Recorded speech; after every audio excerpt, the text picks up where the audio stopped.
रूपम साग्रजातम सहगण रघुनाथान्वितं तं सजीवम्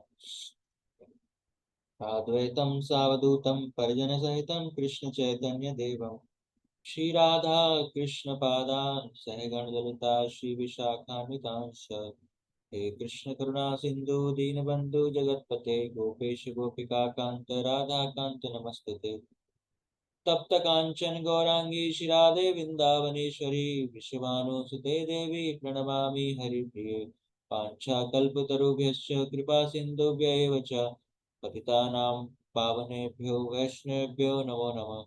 जय श्री कृष्ण चैतन्य प्रभु नित्यानंद श्री अद्वैत गदाधर शिवासादि गौर भक्तविंद हरे कृष्णा कृष्ण कृष्ण हरे हरे हरे राम राम राम हरे हरे। नमो विष्णुपादाय कृष्णपृष्ठाय भूतले श्रीमते भक्तिवेदांत स्वामी निति नामिने नमस्ते सरस्वती देवे गौरवाणी प्रचारिणे निर्विशेष शून्यवादी पाश्चात्य देशतारिणे। हरे कृष्ण। आप सब भक्तों का स्वागत है। आज की वैष्णव सदाचार की हमारी चौथी क्लास है और कल हम चर्चा कर रहे थे कंठी कैसे लगाना है, तिलक कैसे लगाना है, कंठी शिखा के उदाहरण करते हैं और कुछ हमने व्यक्तिगत आदतें हैं। हाँ, और भगवान के जो पैना फिरने जो महाप्रसाद है निर्माल है उसको कैसे हमें स्वीकार करना है उसके बारे में हमने चर्चा की थी। तो किसी को कुछ पॉइंट्स याद है जो स्ट्राइक किया हो, जो उसने नया पढ़ा हो और आज तक में याद है? कुछ पॉइंट्स कल से आप लोग शेयर कर सकते हैं, अपनी हैंड रेज कर सकते हैं और फिर आप बोल सकते हैं। अरविंद प्रभु।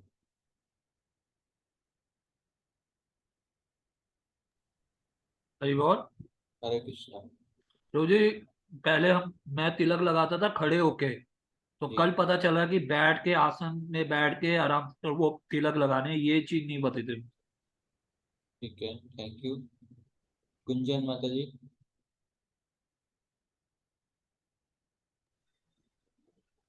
हरे कृष्णा प्रभु जी। हरे जैसे कृष्ण। प्रभु जी, जब जैसे हम लोग तिलक तो लगाते थे 12 तिलक, लेकिन जैसे आपने बताया कि घिसते वक्त जो मंत्र बोलते हैं वो पहले नहीं बोलते थे, लेकिन अभी आपने जब बताया तब पता चला, ये बहुत अच्छा लगा पॉइंट। और जैसे शिखा बहुत इम्पोर्टेंट है। जैसे मृत्यु के समय शिखा से निकलती है हमारी आत्मा, तो मीन्स जहाँ से शिखा से आत्मा निकलती है तो वो भगवत धाम जाती है। तो ये भी बहुत अच्छा पॉइंट है। ठीक है, थैंक यू। दान हरे कांजी प्रभु। हरे कृष्ण प्रभु जी। मेरा हरे। ये पॉइंट है जैसे कि हम देखते हैं कि जैसे माला जो है, जो ऑफर, जो गार्लैंड है भगवान का, तो उसको कैसे ऑनर करने में उसको कहाँ रखना है, ये मेरे को नहीं पता था। तो ये इस क्लास में पता लग गया कि मतलब पानी में बहाना है कि मतलब गाड़ना है। तो ये इसमें स्पेसिफिकेशन पता लग गया मुझे इस वजह। हरे कृष्ण। नेक्स्ट प्रियंका माता जी।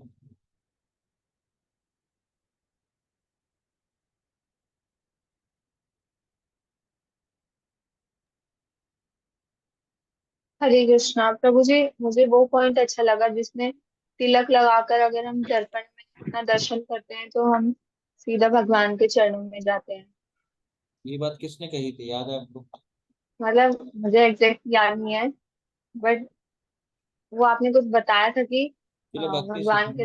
शिला भक्ति सिद्धांत ठाकुर ने ऐसा बोला है कि अगर पत्र में देखते हैं तो। हाँ जी।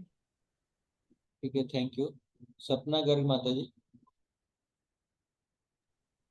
हरे कृष्ण प्रभु जी। इसमें सबसे अच्छा चीज ये थी कि तिलक लगाने से ये गॉड, भगवान आपकी प्रोटेक्शन करते हैं और ये आपकी शरणागति का प्रतीक है। और ये आपके संप्रदाय को भी सबसे बड़ी बात रिप्रेजेंट करते हैं कि आप किस संप्रदाय से हैं। और दूसरा मुझे ये अच्छा लगा शिखा का, कि जो चक्र है वो आपको प्रोटेक्ट करता है शिखा आपकी। और टाइट शिखा आपके मन को भी कंट्रोल करता है। और लेडीज को भी बालों को बांध के रखना चाहिए, बाल खोल के नहीं रखने चाहिए। जो आजकल फैशन में है कि लेडीज मोस्टली खुले बाल रखती है, तो ये भी गलत है। ये पता चला नया बात। जो अंगों की प्रोटेक्शन होती है, हमने कौन सी लीला से समझा था उसको, याद है आपको?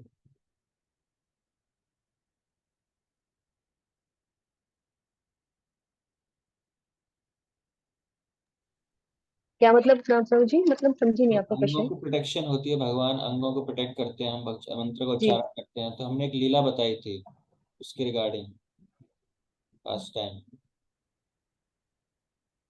वो तो यशोदा याद नहीं माता पड़ा। क्या है कि अलग अलग भगवान का नाम लेती हैं और अलग अलग अंगों पर भगवान का नाम लेते हैं कि इस अंग की ये प्रोटेक्शन ये भगवान करे ना, कृष्ण लीला में हम देखते हैं। अब कृष्णा बुक पढ़ेंगे तो आपको उसमें दिखाई देगा। ठीक है, ठीक थैंक है। यू। जूम यूजर कौन है ये?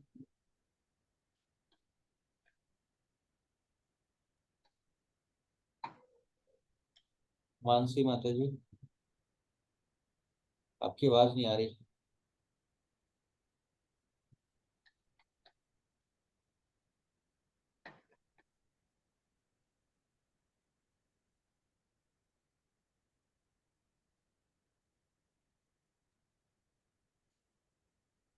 नहीं आ रही आवाज आपकी।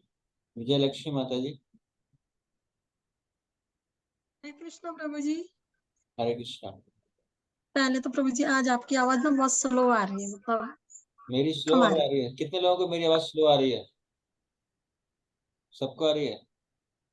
हाँ जी प्रभु जी, सच में आ रही ठीक है, मैं तेज बोलने का प्रयास करूंगा। है।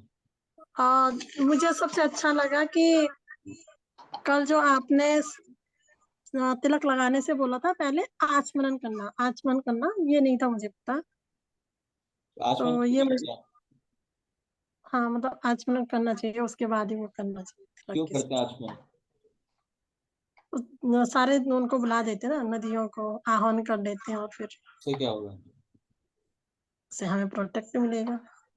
हाँ, शुद्धिकरण के लिए आचमन करते हैं, है ना, अपने आप को शुद्ध करने के लिए आचमन करते हैं। तिलक भी अपने आप को शुद्ध करने के लिए करते हैं। ठीक है, प्रीति जो जी। है माता जी। हरे कृष्णा प्रभु जी। हरे कृष्णा। प्रभु जी, मुझे अच्छा लगा जो आपने कंठी माला के बारे में बताया था ना, कि जब हम कंठी माला धारण करते हैं तो वो एमसीडी, वो डॉग का जो एग्जाम्पल दिया था, तो वो बहुत अच्छा लगा मुझे कि रियली में हम कंठी माला धारण जब करते हैं तो ये होता है कि हाँ, हमारा कोई स्वामी है, हमारा कोई मालिक है, और लोगों से अलग हटके भी दिखते हैं कि ये इनका कोई तो मालिक है। वो मुझे बहुत अच्छा लगा। जी, थैंक यू। मानसी माता जी। हरे कृष्णा। हरे कृष्णा। प्रभु जी, मेरे को वो बात बहुत अच्छी लगी। जो एक राउंड और सॉरी 2 राउंड और 3 राउंड का बताया था कि 2 राउंड इज श्रीमती राधा रानी और श्री कृष्णा, 3 राउंड इज जब दीक्षा के बाद गुरु भी उसमें इंक्लूड होते हैं। हरे कृष्णा। हरे कृष्णा। मानसी सॉरी, प्रीति दीपिका गुप्ता माता जी।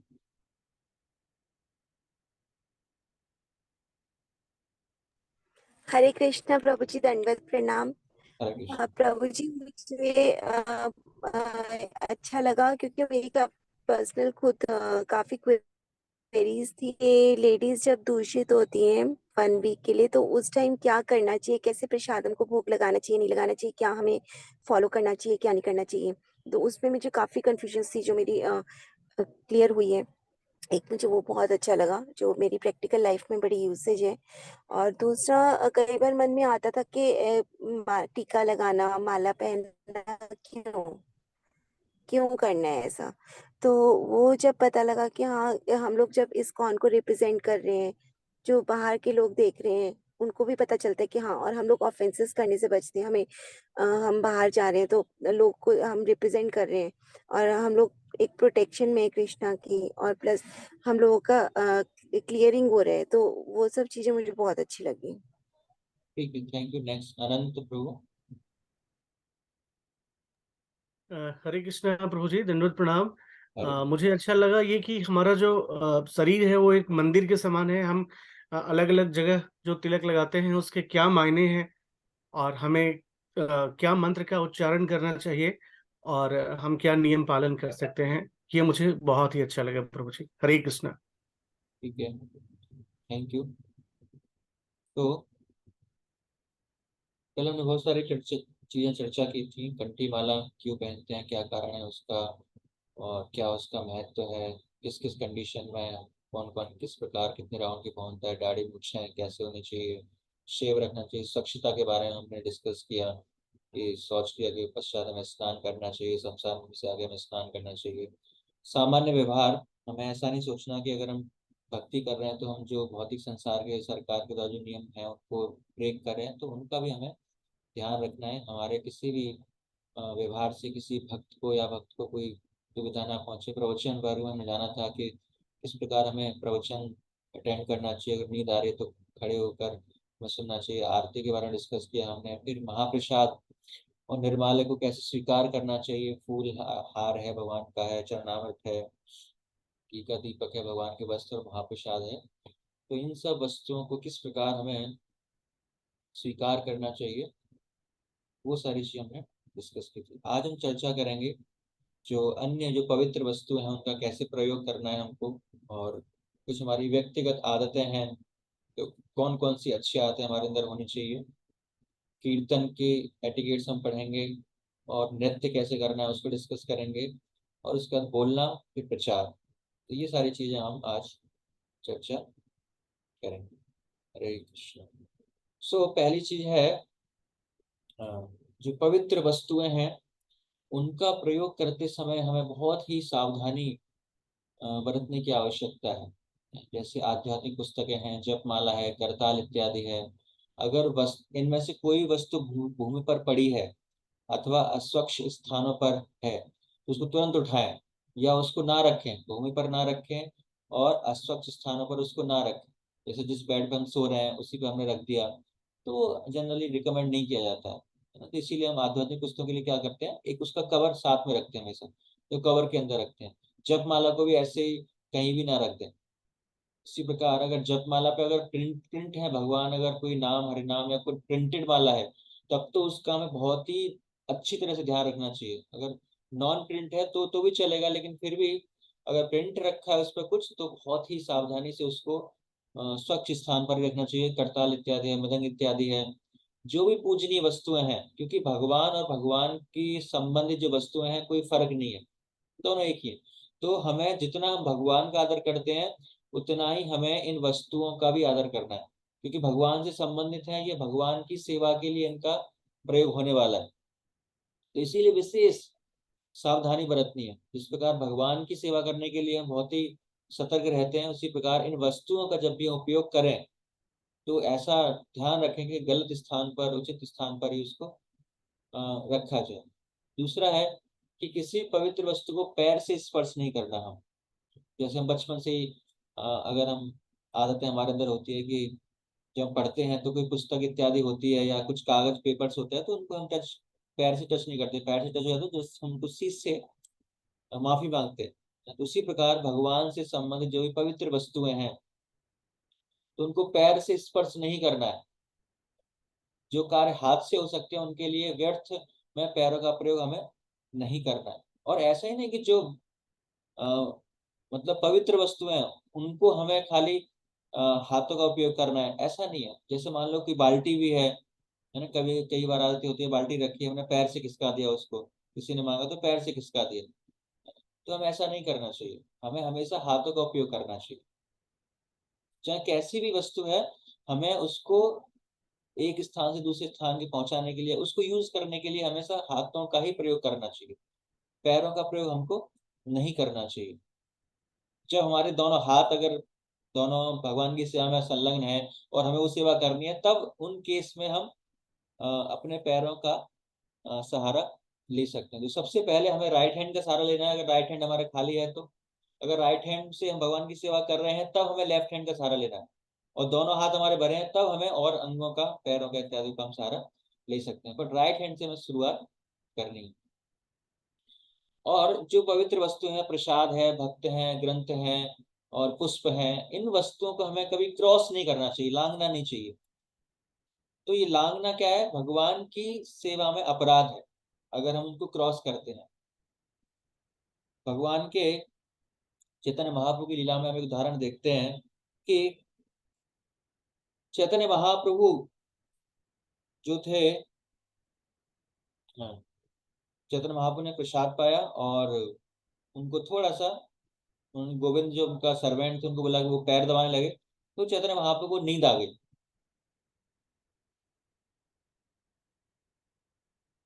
और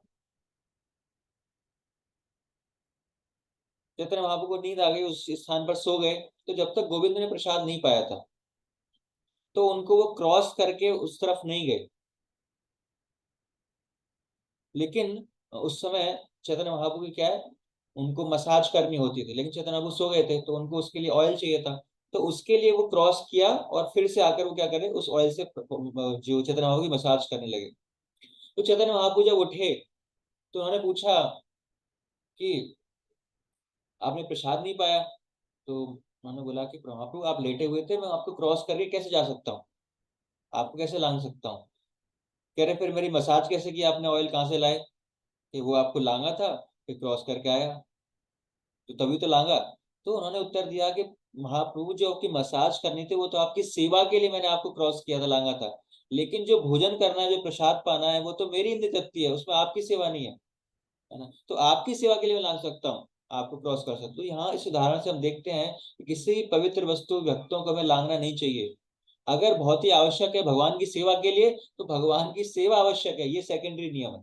तो फिर हमें सेवा के लिए आवश्यक है तो उसको हम कभी लांग भी सकते हैं, लेकिन अन्यथा वैसे हमें उनको लांगना नहीं चाहिए। जब हम पवित्र वस्तुओं को एक व्यक्ति से दूसरे वस्तु को देते हैं, है ना, हैंड ओवर करते हैं, तो कभी भी हमें फेंकना नहीं चाहिए, नहीं उन्हें सरकाना चाहिए।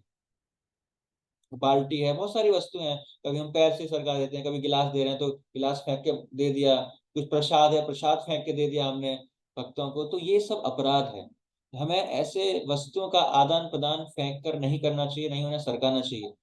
जब भी ऐसी वस्तुओं का हम लेन देन करते हैं तो बड़ी सावधानी पूर्वक सीधे हाथ का इस्तेमाल करके दूसरे व्यक्ति को सीधे हाथ में ही उनको देना चाहिए।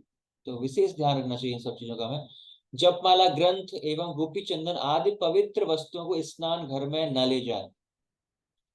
जैसे हम बीड बैग है, जो ग्रंथ है, गोपी चंदन, है ना, तो जपमाला ग्रंथों का तो हमें ध्यान रहता है कि हम स्नान घर में नहीं लेके जाते। लेकिन कई बार क्या होता है कि गोपी चंदन जो है उसको तिलक लगाने के चक्कर में हम स्नान घर में, क्योंकि वहां पर मिरर लगा हुआ है या कुछ और कारण है, पानी है, तो उसको हमारी आदत होती है कि स्नान घर में जाके हम लगाते हैं। लेकिन ऐसा नहीं करना है, उसको हमें अपने कमरे के अंदर ही या जो भी हमारा उचित स्थान है वहां पर ही हमें एक स्थान बनाना है तिलक लगाने के लिए, और उस स्थान पर ही हमें तिलक लगाना चाहिए।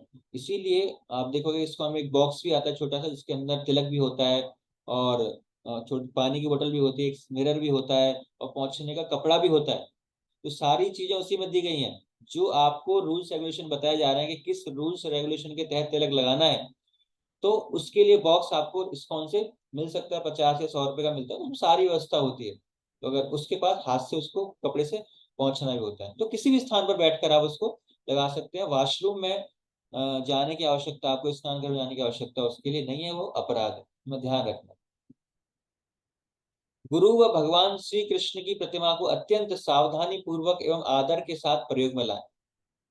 अगर जब भी हमें कुछ शिफ्टिंग करनी पड़ रही है या हम अभिषेक कर रहे हैं भगवान की श्री विग्रह का या गुरु के श्री विग्रह का, उनके अर्चन हम विधि कर रहे हैं, तो हमें शिफ्ट करना पड़ रहा है उनको श्रृंगार के माध्यम से, अभिषेक के माध्यम से, तो बहुत ही सावधानी पूर्वक एवं आदर के साथ।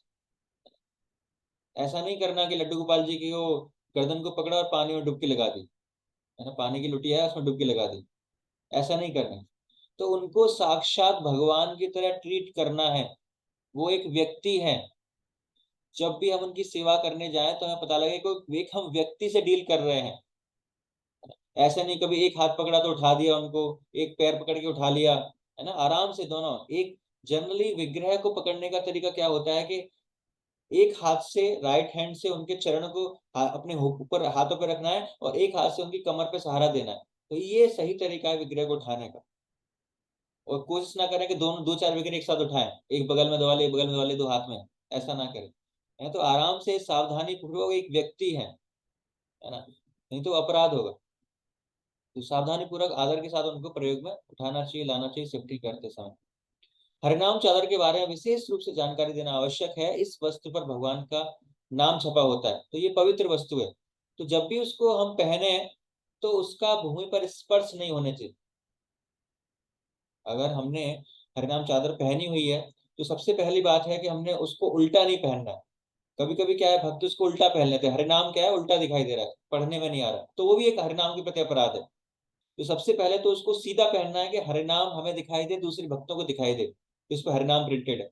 और दूसरा कि उसको जमीन से टच ना हो, जैसे कई बार हम शॉल ओढ़ते हैं, कुछ ओढ़ते हैं, जमीन से टच हो रहा है, खिसक रहा है, तो इस प्रकार उसका आदर अनादर हमको नहीं करना चाहिए। और क्योंकि वो एक सैक्रेड वस्तु है, पवित्र वस्तु है, हरिनाम उस पर लिखा हुआ है, तो उसको उतारने के बाद योग्य स्थान पर ही रखना चाहिए हमको, ऐसे नहीं कहीं पटक दिया हमने। जिस प्रकार बीड बैग का हमने इस्तेमाल कर रहे हैं, अच्छी तरह से योग्य स्थान पर रख रहे हैं, सुरक्षित स्थान पर रख रहे हैं, तो उसी प्रकार वो भी भगवान से संबंधित है। क्योंकि अभिनत तो नाम नाम है नाम, कि भगवान में और भगवान के नाम में कोई अंतर नहीं है, तो वो भगवान ही है साक्षात, हरिनाम जो है। तो इसीलिए अगर उसको हम किसी स्थान पर रख रहे हैं तो मेक श्योर वो स्वच्छ स्थान हो, और किसी गंदगी पर उसको हम ना रखें तो अच्छा रहेगा। और उसी प्रकार अगर हम कोई टी शर्ट, कोई कुर्ता ऐसा यूज कर रहे हैं जिस पर भगवान का चित्र है या हरिनाम है या कोई और ऐसा भगवान का नाम है उस पर प्रिंटेड, तो उसके साथ भी हमें इसी पद्धति से डील करना है। उसको गंदगी में या ऐसे किसी स्थान पर हमको नहीं रखना है, उसको भी स्वच्छ स्थान पर हमको रखना है। और हरिनाम चादर पहनकर या ऐसी टी शर्ट पहनकर हमें वॉशरूम नहीं जाना चाहिए, स्नान घर में नहीं एंट्री करनी चाहिए, उसको पहले उतारना चाहिए, तब हमें वॉशरूम जाना चाहिए। इसी प्रकार बीड बैग है, बीड बैग को बाहर रख हम जाते हैं, तो उसी प्रकार ये भी पूजनीय वस्तु हैं। तो अगर वॉशरूम हम जा रहे हैं तो हरिनाम चादर को पहनकर या ऐसी टी शर्ट को पहनकर जिस पर भगवान का चित्र अंकित है या हरिनाम प्रिंटेड है या कोई ऐसा ऑस्पिशियस मंत्र या भगवान का नाम कोई और प्रिंटेड है, तो उस समय हमें वॉशरूम में नहीं लेके जाना चाहिए। फिर जब हम प्रणाम करते हैं तो हमें सावधानी बरतनी है कि हमारे हाथ में, गले में जो माला लटकी हुई है, जैसे हमने प्रणाम करते समय इसको डिस्कस किया था कि उसके साथ हमें प्रणाम नहीं करना है, उसको साइड में रख के तब प्रणाम करना है। आराम से प्रणाम करने के बाद फिर उसको हम उठा सकते हैं, अपना जप कर सकते हैं।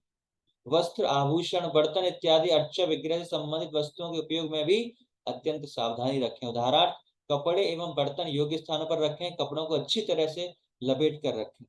तो जो भगवान के संबंधित अर्च विग्रह से संबंधित उनके बर्तन हैं, जिन पर भोग लगता है, कुकिंग होती है, आभूषण है, उनके वस्त्र हैं, तो उनका विशेष ध्यान रखना चाहिए। एक तो स्वच्छ स्थानों पर उनको रखें, अपने प्रयोग में ना लाएं, उनका स्थान अलग हो, भगवान के वस्त्रों का, भगवान के बर्तनों का स्थान अलग होना चाहिए। हमें मिक्सिंग नहीं करनी चाहिए, अपने बर्तनों के साथ ही हमारे भगवान के बर्तन भी रखे हैं या अपने कपड़ों के साथ भगवान के बर्तन, भगवान कपड़े रखे हैं, ऐसा नहीं करना चाहिए। अलग अलग स्थान होना चाहिए। और अच्छी तरह से जब भगवान के कपड़े उतारे हम तो तय लगाकर अच्छी तरह से रखें कि अगली बार फिर से हम उनको यूज कर पाए। अस्वच्छ स्थल अथवा वस्तुओं पर हाथ का स्पर्श हो जाने के पश्चात विग्रहों की वस्तुओं को स्पर्श करने से पूर्व हाथ धो लें। तो जैसे ही मान लो आप किसी स्थान पर आपने हाथ रख दिया जो जो गंदगी थी वहां पर, या फिर कुछ ऐसी अस्वच्छ गंदी वस्तु है जिस पर आपने हाथ लगा दिया, या कोई व्यक्ति है दूषित है उसको आपने टच कर दिया, तो ऐसी अवस्था में हमें क्या है, उस हाथ को हमें धोना चाहिए।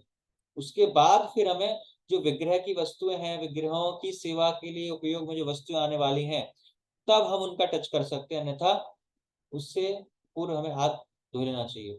नहीं तो एक प्रिंसिपल हमेशा रखना चाहिए कि जब भी हम भगवान की विग्रह की जो पैराफेरनालिया, जो वस्तुएं हैं, उनसे डीलिंग कर रहे हैं, उनके सेवा उन्हें टच करने जा रहे हैं, तो हमें आचमन करना चाहिए। सबसे पहले स्नान करके आना चाहिए, आचमन करना चाहिए, हाथ धोने चाहिए, पैर धोने चाहिए, तभी हमें इन सब चीजों को टच करना चाहिए।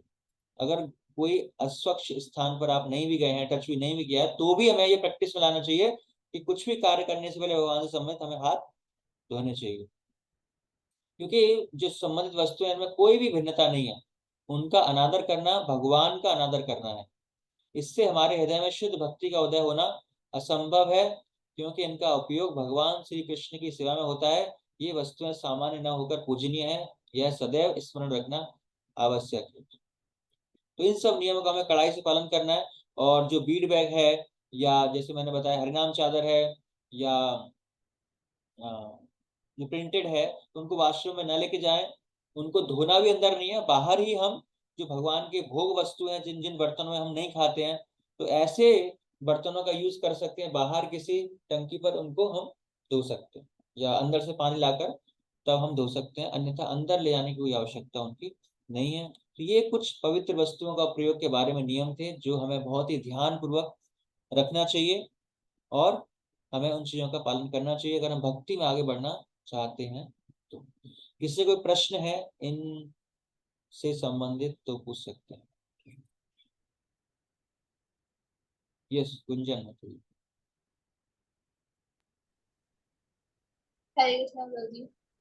हरे प्रभु कृष्ण। जी जैसे पहले हमें पता नहीं था, तो हम वृंदावन से जैसे भाई का कुर्ता ले आए थे, वो हरे कृष्णा महामंत्र का लिखा हुआ। तो प्रभु जी जैसे अगर वो पुराना हो जाए तो हम उसका क्या कैसे यूज करें? हम उसे जैसे फेंक तो सकते नहीं है क्योंकि महामंत्र लिखा है,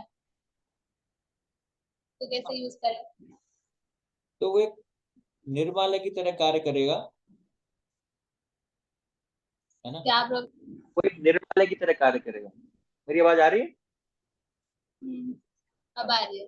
तो वो एक निर्माल्य की तरह कार्य करेगा। जिस प्रकार हम भगवान की उपयोगी वस्तुएं हैं उनको हम क्या करते हैं, पानी बहा देते हैं, निर्माल्य ऐसे यूज करते हैं, उसका भी प्रयोग हमें ऐसे ही करना है। मिट्टी में गाड़ सकते हैं तो इस प्रकार ऐसे प्रयोग करना है, क्योंकि वो भगवान से नॉन डिफरेंट। नेक्स्ट क्वेश्चन, सपना माता जी। हरे कृष्ण प्रभु जी। जी। प्रभु जी, वो जो बच्चों की टी शर्ट्स पे श्री कृष्णा जी की एम्ब्रॉयडरी रहती है या प्रिंटेड रहते हैं, उसको तो हम लोग वही सेम वॉशिंग मशीन में डाल देते हैं वॉश करने के लिए। नहीं डालना, तो व्हाट इज, तो अलग से धोना उसको चाहिए, जैसे, अलग से धोना चाहिए। तो प्रभु जी इट इज आइडियलिस्टिक, जब बच्चे हैं उनको ना ही पहनाया जाए, क्योंकि हम उनको इंस्ट्रक्ट हाँ, मैं करेंगे मैं उसको मैं बोलने देखेंगे। वाला हूँ आपको, मैं तो आगे बोलने वाला हूँ कि हमें printed bead bag, printed T shirt, हरिनाम चादर, अगर हम उनका उपयोग ढंग से नहीं कर सकते तो हमें नहीं करना चाहिए। मैं अभी तक कोई प्रिंटेड बीट बैग यूज नहीं किया मैंने पूरे जीवन में, क्योंकि मुझे पता है कि उसको फिर सही जगह रखना, कि हमारी आदत से कहीं बीट बैग पर रख दिया तो बहुत मुश्किल है। इसीलिए हमें ये सब प्रिंटेड टी शर्ट वगैरह नहीं यूज करनी चाहिए। एटलीस्ट इस कोर्स को करने के बाद हमें नहीं करना चाहिए। पहले नए लोग आते थे, उनको इंस्पायर करने के लिए हम करते हैं, लेकिन हमें पता पड़ गया तो हमें अवॉइड करना चाहिए। जब तक कि हम पूरा मेक श्योर कि हाँ इनका मैं सही तरह से ध्यान रख सकता हूँ तो हम कर सकते हैं, अन्यथा हम बचें, अपराध करने से बच सकते हैं। सिंपल कपड़े पहने, विदाउट प्रिंटेड। तो प्रभु जी जो इस्कॉन के जो आउटलेट्स रहते हैं उसमें तो टी शर्ट्स और ये सब कुछ बहुत ही रहता है, मतलब जो नॉन डिवोटीज होते हैं वो भी वहां से बाय करके ले जाते हैं, तो ये तो अनादर ही होता है। फिर उस ड्रेस को कैसे भी फेंक देते होंगे like a normal T shirt. माता जी एक्चुअली क्या होता है कि इस्कॉन एक प्रचार मूवमेंट है ना। इस्कॉन में हर तरह के लोग आते हैं, तो इस्कॉन में खाली शुद्ध भक्त नहीं आ रहे, हर तरह के भक्त आ रहे हैं और हर तरह की इच्छाएं हैं। तो हमारा प्रयास क्या रहता है कि हर व्यक्ति को हम किसी न किसी माध्यम से भगवान से जोड़ें। तो वो हरिनाम टी जी। शर्ट ही पहन रहा है या प्रिंटेड टी शर्ट पहन रहा है तो ये भी बहुत बड़ी बात है, भगवान का कुछ देर चिंतन करेगा तो उसके लिए वो प्रिंसिपल हायर है। लेकिन हमारे लिए क्या है, हम अपराध कर रहे हैं, उसके लिए वो प्रिंसिपल है कुछ न कुछ अच्छा कर रहा है। तो दोनों में फर्क है। जी लेकिन हमें प्रभु पता जी। पड़ गया क्योंकि हम भक्त बन चुके हैं, हम खाली, हमें इंस्पिरेशन लेने की जरूरत नहीं है, हमें भगवान की भक्ति कर रहे हैं, माला कर रहे हैं, तो हमें नहीं करना, वो नए लोगों के लिए है। ठीक है पुष्पित प्रभु हो। जी, थैंक यू प्रभु जी। हरे कृष्णा प्रभु जी। हरे कृष्ण। प्रभु जी जैसे हम आपने बताया कि हम जो निर्माल्य पहन के मतलब दंडवत नहीं करना चाहिए भगवान को, या फिर निर्माल्य पहन के दंडवत नहीं करना चाहिए, जो ऑफर्ड माला वगैरह मिलती है तो उसको पहन के नहीं करना चाहिए। हाँ, वो जमीन से टच होगी ना तो अपराध है, इसीलिए हम उतार दें उसको, उसके बाद प्रणाम करें तो अच्छा रहेगा। और कंठी में भी होता है प्रभु कि हमें जब दंडवत कर रहे हैं जब कंठी लगे ना नीचे। नहीं नहीं, कंठी को दिक्कत, कंठी वैसे भी टच नहीं होगी जब हम दंडवत प्रणाम करेंगे, क्योंकि जो हमारा वक्ष स्थल है वो टच होगा, सिर टच होगा, तो बीच में कंठी आ जाएगी। वो लटकने वाली होगी तो टच होगी, बट अगर कंठ से लगी हुई है तो टच नहीं होगी।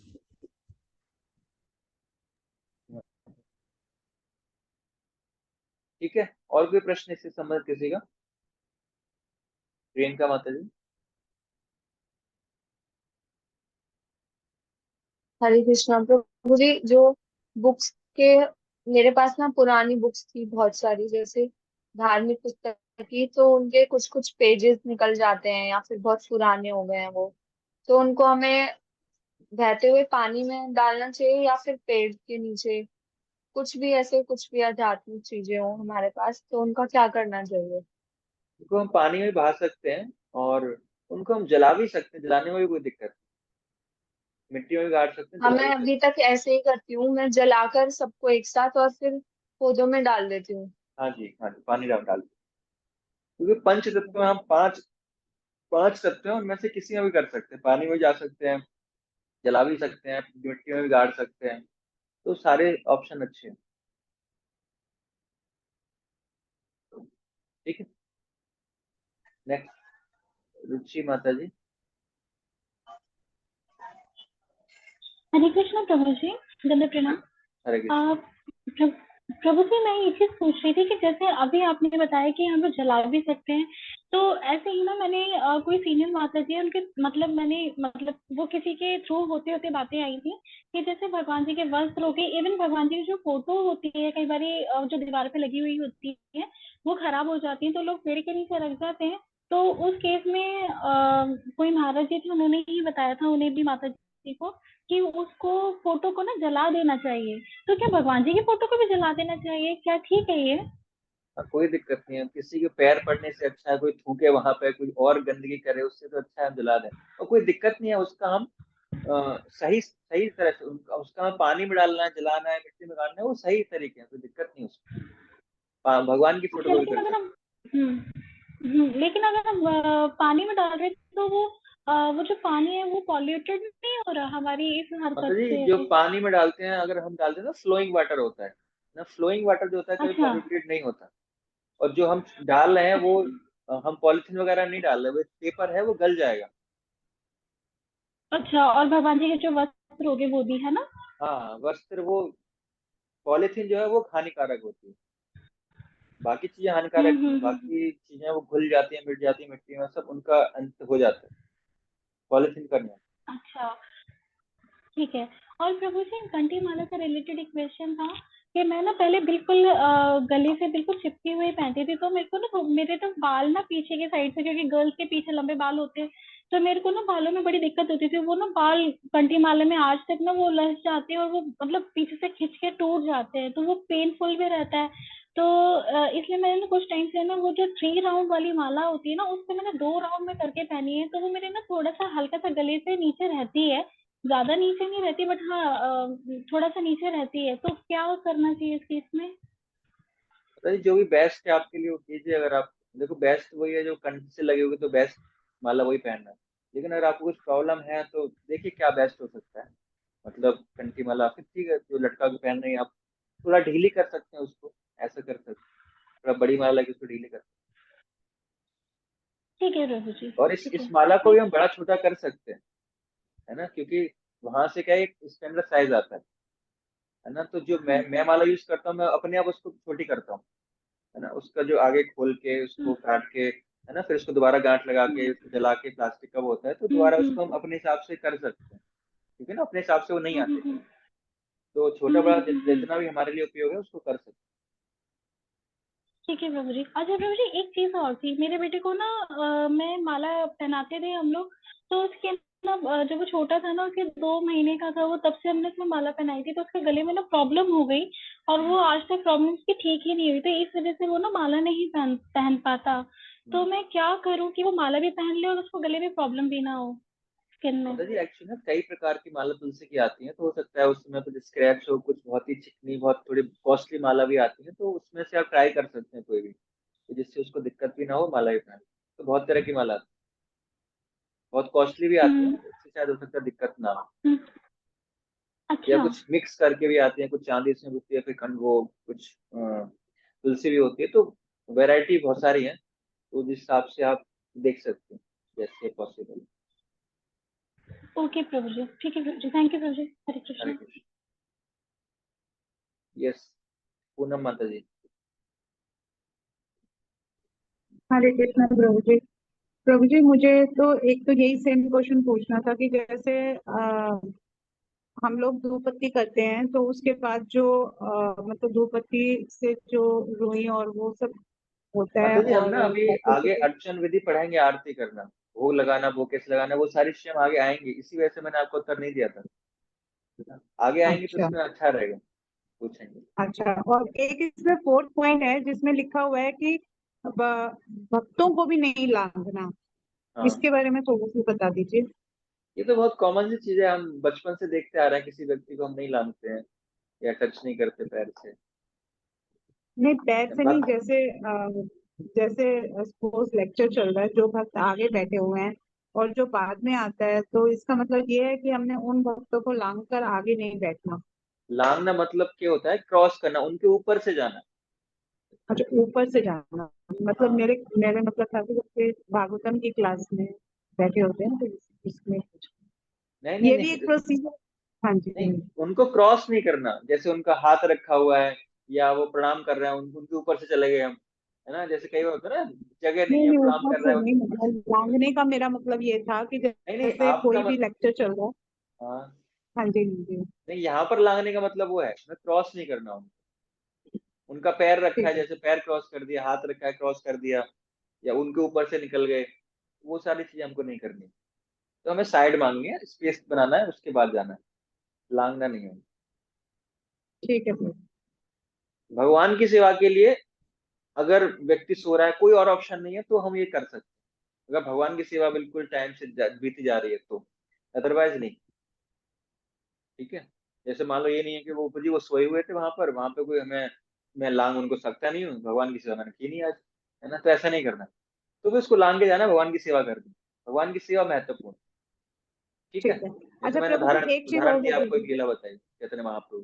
ठीक है। एक चीज और बता दीजिए प्रभु जी, जब हम भगवान को भोग ऑफर करते हैं, माता जी भोग ऑफर ऑफर करने हम के बाद आगे बताएंगे भोग ऑफर करना कैसे ठीक है करना है। ठीक है ठीक है क्योंकि हो प्रभु जी। सकता है आपका क्वेश्चन जो मैं बताऊं उसमें निकल जाए, अभी तो हमने डिस्कस ही नहीं किया, ठीक है है ना, हम ठीक है कल प्रभु डिस्कस जी। करेंगे उसको, भोग को।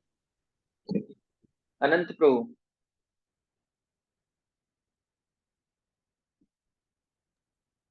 हरे कृष्ण प्रभु जी। हरे कृष्ण जी माता जी। प्रभु जी, अगर जैसे भगवान के बहुत सारे कपड़े होते हैं, पुराने हो जाते हैं, तो उस कपड़े के क्या करना चाहिए? उस कपड़े का जैसे मैंने बताया निर्माल्य है, हमने कल डिस्कस किया था उसको, कि हम उसके जो कार्य हैं उनको हम बुक का कवर बना सकते हैं, बीड बैग बना सकते हैं, या अन्य ऐसी वस्तुएं बना सकते हैं, दूसरे भक्तों को गिफ्ट थैंक कर यू। सकते हैं। Thank you. और कोई प्रश्न किसी का? ठीक है, शान गांधी को। हरे कृष्ण प्रभु जी, मेरा ये प्रश्न था, जैसे कंठी जो है, जैसे मेरे पास अभी ये मोटी वाली है, तो मेरे को ये बदलनी पड़ेगी, तो बदलने के लिए सारी कंठी लूज होती है, तो उसको मतलब टाइट करेंगे कैसे? क्योंकि किसी के पास जाके तो पता नहीं लगता कैसे करेंगे, हमें आता नहीं है, कैसे टाइट करेंगे? जहां से खरीद रहे हो वो टाइट करके दे देगा। नहीं तो बहुत आसान है, कोई इसमें कोई साइंस नहीं है, बहुत आसान है, उसको काट के वहां से और फिर से उसको लगा के गांठ लगा के, वो बहुत आसान है। बिल्कुल बिल्कुल। मैं बताऊंगा दिखना क्लास में, एक कंठी ला के उसको बताएंगे कैसे टाइट करनी। ठीक है, तो हम आगे बढ़ते हैं। नेक्स्ट क्वेश्चन है हमारा, जो व्यक्तिगत आदतें हैं, जल्दी जल्दी हम करते हैं, थोड़ा सा हमें कवर करना है। तो हमारे अंदर कुछ अच्छी अच्छी व्यक्तिगत आदतें होनी चाहिए जो हमारे आध्यात्मिक जीवन के लिए बहुत सही है। और जो गंभीर व्यक्ति है आध्यात्मिक जीवन के लिए, वो शीघ्र, जितना प्रातः शीघ्र हो सकता है संभव हो तो ब्रह्म मुहूर्त में, सूर्योदय से 1.5 घंटे पहले उठना चाहिए। हमें ये आदत डालनी चाहिए कि सुबह उठना ही उठना है, क्योंकि ब्रह्म मुहूर्त जो होता है सुबह बहुत ही ऑस्पिशियस होता है, पवित्र होता है, और हमारे आध्यात्मिक कार्यों के लिए वो सबसे बेस्ट समय है। अगर हम भक्ति में उन्नति करना चाहते हैं, भक्ति में सफल होना चाहते हैं, तो एक आदत हमको सबसे पहले डालनी है कि सुबह सुबह अर्ली मॉर्निंग हमें उठना है, चाहे कुछ भी हो जाए। और उठने के पश्चात क्या करना है? स्नान करना है, स्वच्छ कपड़े पहनने हैं, और अपने जो आध्यात्मिक कार्य है, चैंटिंग, मंगल आरती इत्यादि जो हम करते हैं मॉर्निंग प्रोग्राम, वो करना है। उसके बाद फिर हमें जो हमारे कर्तव्य हैं, जो हमारी ड्यूटीज हैं, उनका पालन करना। तो ये हमारा रोजाना की दिनचर्या यही रहनी चाहिए। तो सभी परिस्थितियों में हमें स्नान करना है। प्रातः किन किन परिस्थितियों में स्नान करना चाहिए? सबसे पहले जब भी हम सुबह उठते हैं, तो सबसे पहला कार्य उठने के बाद हमारा क्या होना चाहिए? हमें स्नान करना चाहिए। ऐसा नहीं बाकी सारे कार्य कर लिए, घरों में क्या होता है, सारे कार्य करने के बाद दोपहर में सब स्नान होता है। और जो कारण वो क्या बताया जाता है कि क्योंकि काम करेंगे, सफाई इत्यादि करेंगे तो हम दूषित हो जाएंगे, इसलिए बाद में स्नान करेंगे। ऐसा नहीं करना।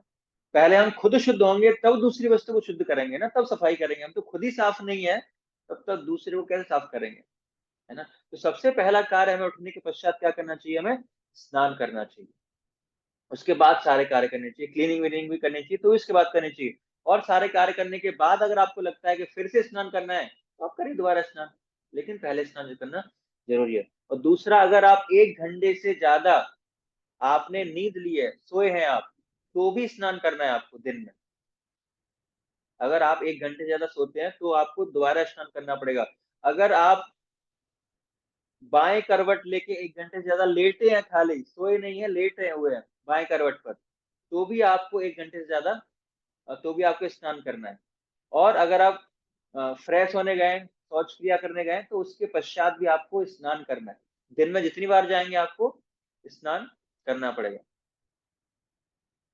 अधिक गर्मी या पसीना आपको लग रहा है, बहुत पसीना आ गया, मैं बाहर से आया हूं, तो भी आपको स्नान करने की आवश्यकता है। या अन्य किसी कारण से आप दूषित हो जाते हैं तो भी हमें स्नान करने की आवश्यकता होती है। अगर अंत्येष्टि क्रिया से हम आ रहे हैं तो भी हमें पूर्ण स्नान की आवश्यकता होती है। तो इन सब परिस्थितियों में हमें स्नान करना चाहिए। व्यक्तिगत स्वच्छता एवं स्वास्थ्य तत्व का पालन करें। नाखून हमेशा छोटे छोटे रखें, है ना। बड़े नाखून हमारे नहीं होने चाहिए, उसमें गंदगी आती है ना। विशेष रूप से हम कभी स्टाइल के लिए अच्छे बड़े बड़े नाखून, या कभी हमारे नाखून नहीं आते तो आजकल जो फैंसी नाखून आते हैं, आर्टिफिशियल नाखून लगा लेते हैं लोग, तो वो सब, हमें चुड़ैल वगैरह नहीं बनना है ना। तो हम भक्त बने रहना है हमको। तो नाखून ना हमें रखने हैं, ना जो आर्टिफिशियल है, ना हमें उनका उपयोग करना है। तो ये सब चीजें जो है, हमारे जो आचार्य हैं रूप गोस्वामी बहुत विस्तार से बताते हैं कैसे दांत साफ करने हैं, कैसे हाथ साफ करने हैं। तो इतने बड़े व्यक्ति अगर हमको बता रहे हैं, जिसका मतलब हमें लग सकता है कि ये वैष्णव सदाचार कोर्स में कौन सी छोटी छोटी सी बातें हम चीजें डिस्कस कर रहे हैं। लेकिन ये छोटी छोटी बातें नहीं, ये हमारे आध्यात्मिक जीवन के लिए बहुत बड़ी हैं। हमें लगता है कि इससे कोई फर्क नहीं पड़ने वाला, लेकिन इन छोटी छोटी चीजों से हमारी चेतना पर फर्क पड़ता है बहुत ज्यादा। जब तक हम स्वच्छ नहीं रहेंगे तब तक हम सतोगुण में नहीं आएंगे, और सतोगुण के अलावा हम भक्ति नहीं कर सकते। तो ये छोटी छोटी चीजें हैं। नाखून है ना। और नाखून भी काटने हैं तो उसके बाद स्नान करना है। अगर शेविंग करनी है आपको, बाल काटे, तो उसके बाद भी आपको स्नान करना है ना। क्योंकि ये दूषित वस्तु है, ये मल के समान है।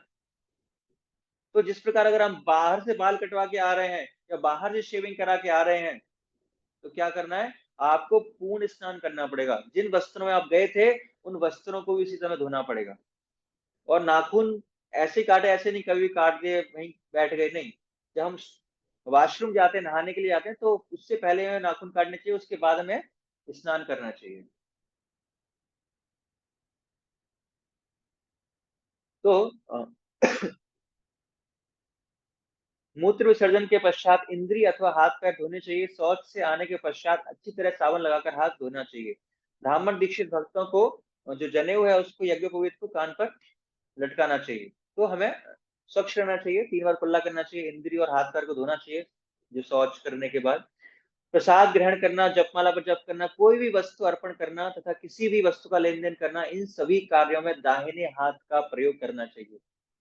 तो जैसे मैंने बताया कि हमेशा हमें प्रयास करना चाहिए दाहिने हाथ से ही सारे कार्य करने हैं हमको। अगर दाहिना हाथ आपका संभव नहीं है, वो ऑलरेडी इंगेज है किसी में, तब हमें बाएं हाथ का यूज करना चाहिए।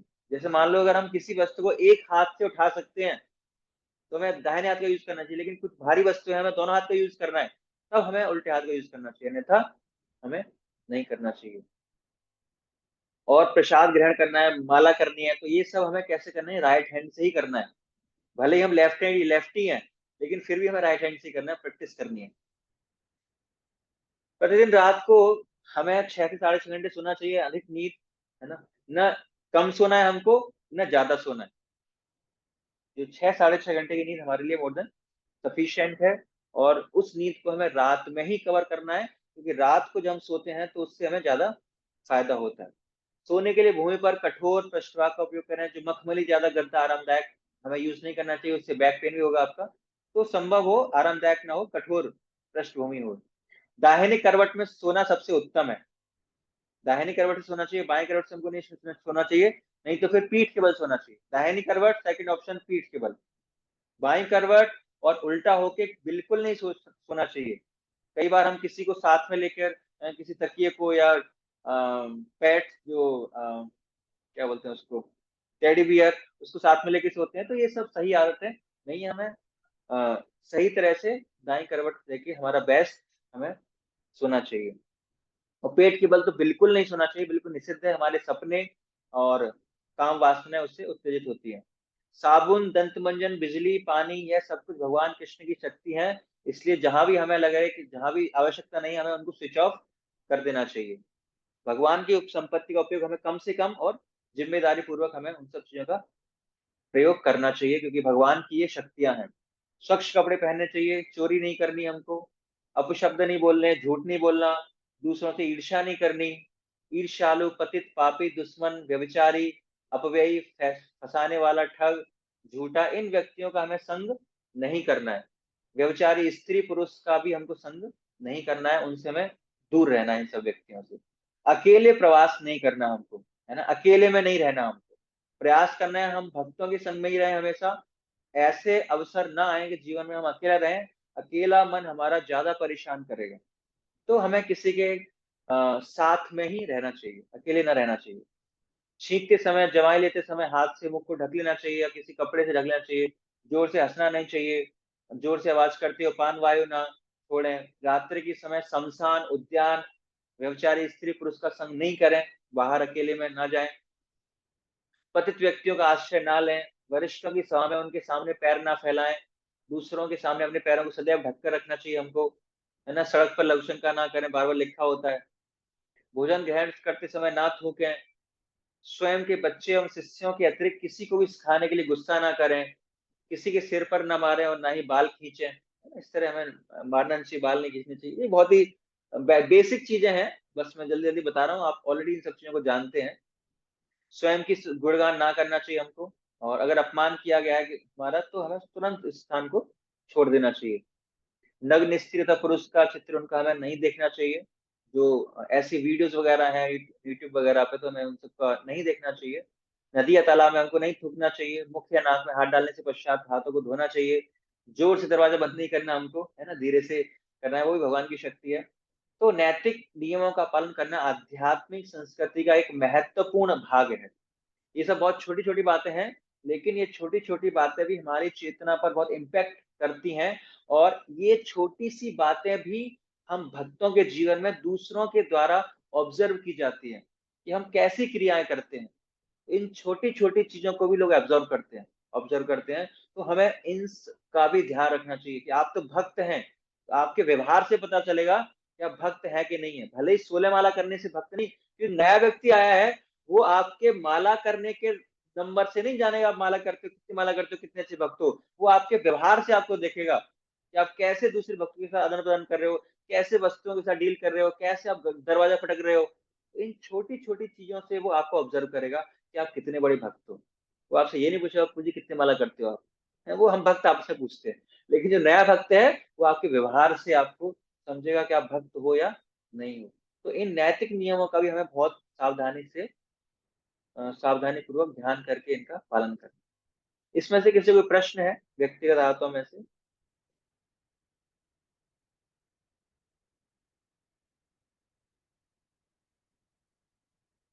अंजलि माता जी।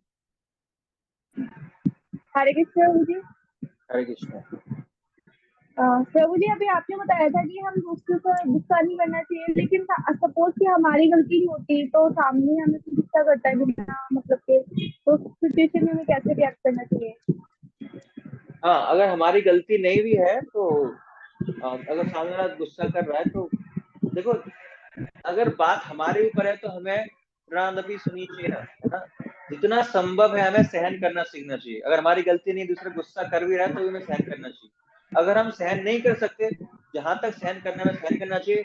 नहीं सहन कर सकते उस स्थान को छोड़ दो, फिर बाद में उसका गुस्सा शांत हो जाएगा, फिर हम क्लैरिफाई कर सकते हैं कि कुछ ये ऐसा था, या उसको डीलिंग कर सकते हैं, उससे उस स्थान को छोड़ दें। ओके, थैंक यू प्रभु जी। हरे कृष्ण। नेक्स्ट क्वेश्चन कंचन माता जी। हाँ, हरे कृष्णा प्रभु जी। हरे कृष्णा। प्रभु जी, मुझे ये पूछना था कि जैसे हम सुबह उस ब्रह्म मुहूर्त में उठ के स्नान करके पहले हम आरती करें, भगवान की वो करें, या हम पहले माला कर लें? देखो डिपेंड करता है, अगर हमारे घर में विग्रह है, हम मंगल आरती करना चाहते हैं तो मंगल आरती करें। हमारे समय पर भी वो निर्भर करता है कि हमारे पास समय कितना है, हमारी दिनचर्या क्या है। तो अपने हिसाब से हम उस मॉर्निंग प्रोग्राम को शेड्यूल कर सकते हैं। तो थोड़ा 10 मिनट की आरती कर ली, या कुछ हमने फिर माला कर ली, फिर कुछ आधे घंटे रीडिंग कर ली, तो अपने हिसाब से उसको हम शेड्यूल कर सकते हैं। घर के अंदर हमारे पास ये फायदा है, मंदिर के अंदर वो फिक्स है, लेकिन घर के अंदर जितना भी हमारे पास समय है उसके हिसाब से हर अंग को हम थोड़ा थोड़ा टाइम दे सकते हैं। और प्रभु जी, एक और पूछना था कि जैसे सुबह का हमारा ब्रह्म मुहूर्त का समय होता है, तो संध्या का क्या समय होता है प्रभु जी? संध्या में जनरली जो संध्या आरती होती है 7 बजे होती है। तो जब भी हम ऑफिस से आए या कुछ जैसे हमारा ब्रेक होता है, तो उस समय हमें कुछ रीडिंग करनी चाहिए, या जब सोते समय जाए तो कृष्णा बुक रीडिंग हमें करनी चाहिए। मतलब सूर्यास्त के बाद ही होती है संध्या आरती? का समय होता है जब संध्या मतलब सूर्य छिपने वाला है जनरली। छिपने संध्या वाला का है। समय जो इस टाइम संध्या का समय है, अब पंच पंच जो कैलेंडर होता है उसमें दिया गया होता है 3 संध्या होती हैं। जो शाम की संध्या का समय, अगर अगर हम अभी के टाइम पे चलेंगे तो लगभग 6:30 बजे के आसपास संध्या का समय। ठीक है प्रभु जी, हरे कृष्ण। नेक्स्ट प्रियंका माता जी। हरे कृष्णा प्रभु जी, जैसे अगर ऑफिस का शेड्यूल है हमारा डेली का, तो वहां पर वॉशरूम तो यूज करते ही हैं, तो फिर हम स्नान का कैसे करेंगे? हम आके नहाएं घर आकर, या फिर स्किप करें? कैसे करना है मतलब?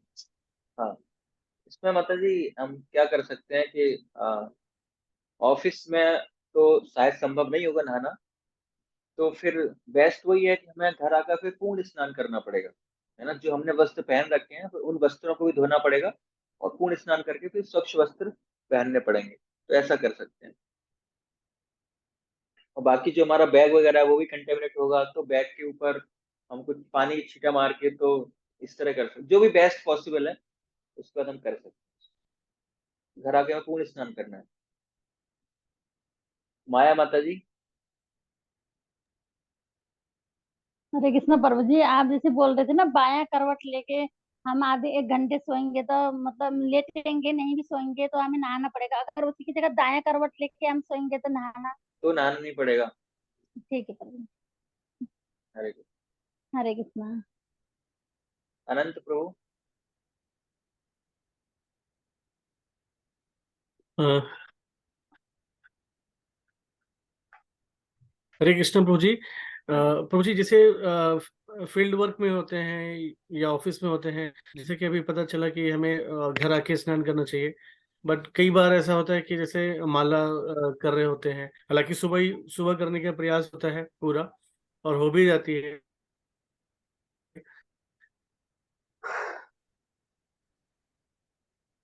बट आवाज नहीं उस आ रही मुझे बीच में आपकी। क्या करें? आवाज नहीं आई आपकी मुझे, दोबारा रिपीट करेंगे क्वेश्चन। माला करना हो तो? मुझे आवाज कट रही है आपकी।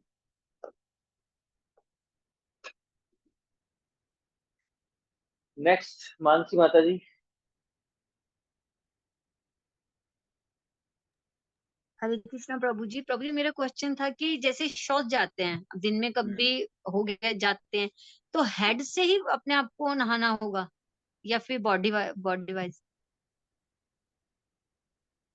एक्चुअली जनरली जो जो मुझे पता है कि आप लोग हेड रोजाना नहीं धोते, तो बिना हेड के नहा सकते हैं आप।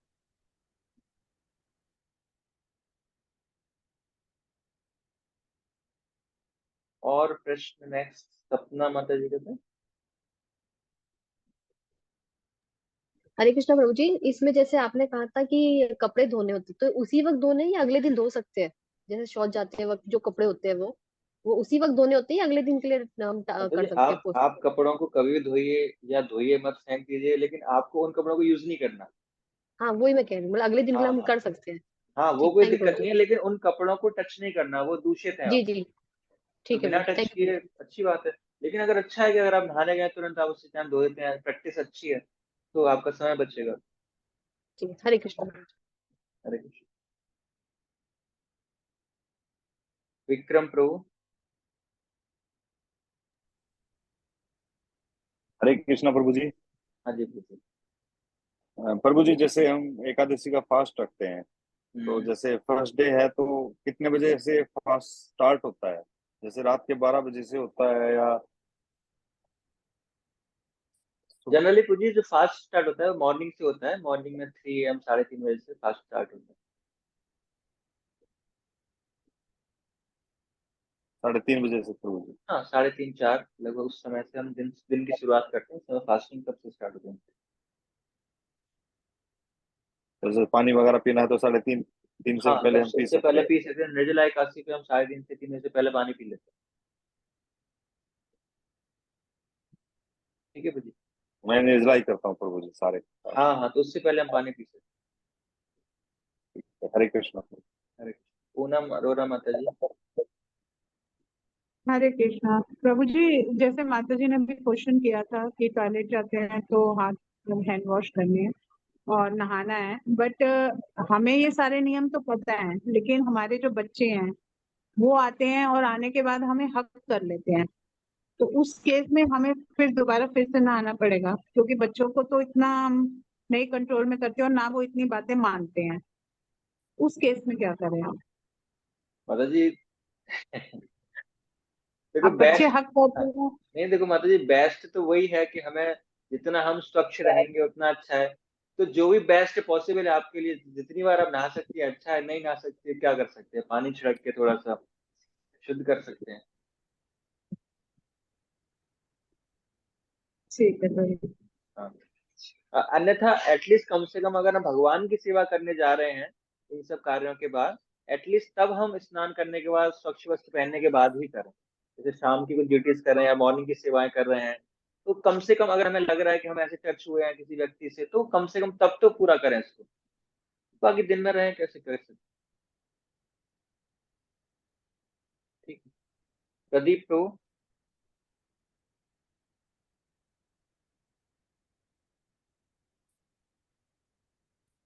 हरे कृष्णा प्रभु जी, दंडवत प्रणाम। हरे कृष्ण प्रभु।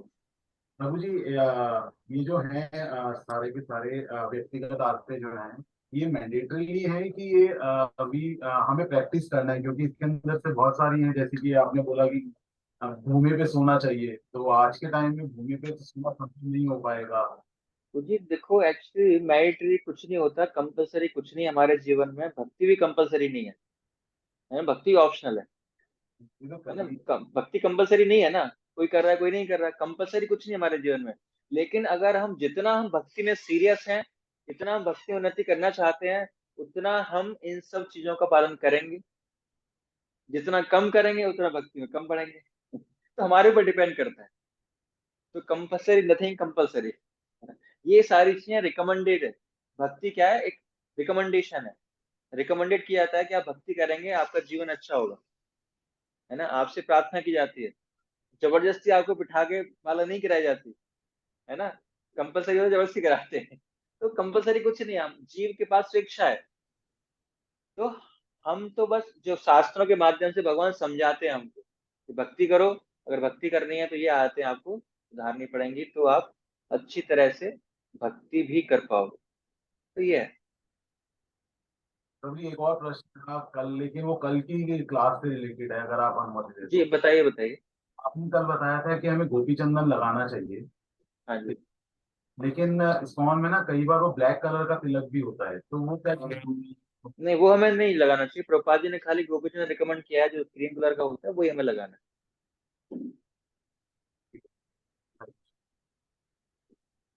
अनंत प्रभु, आपका क्वेश्चन है? Yes, प्रभु जी, एक्चुअली उस समय मेरा नेटवर्क में कुछ प्रॉब्लम था, हाँ तो हाँ सॉरी। मैं दोबारा कनेक्ट अभी भी है। किया फिर कर पाया प्रभु जी, इसलिए। हाँ अभी भी प्रॉब्लम आ रही है प्रभु जी। हाँ।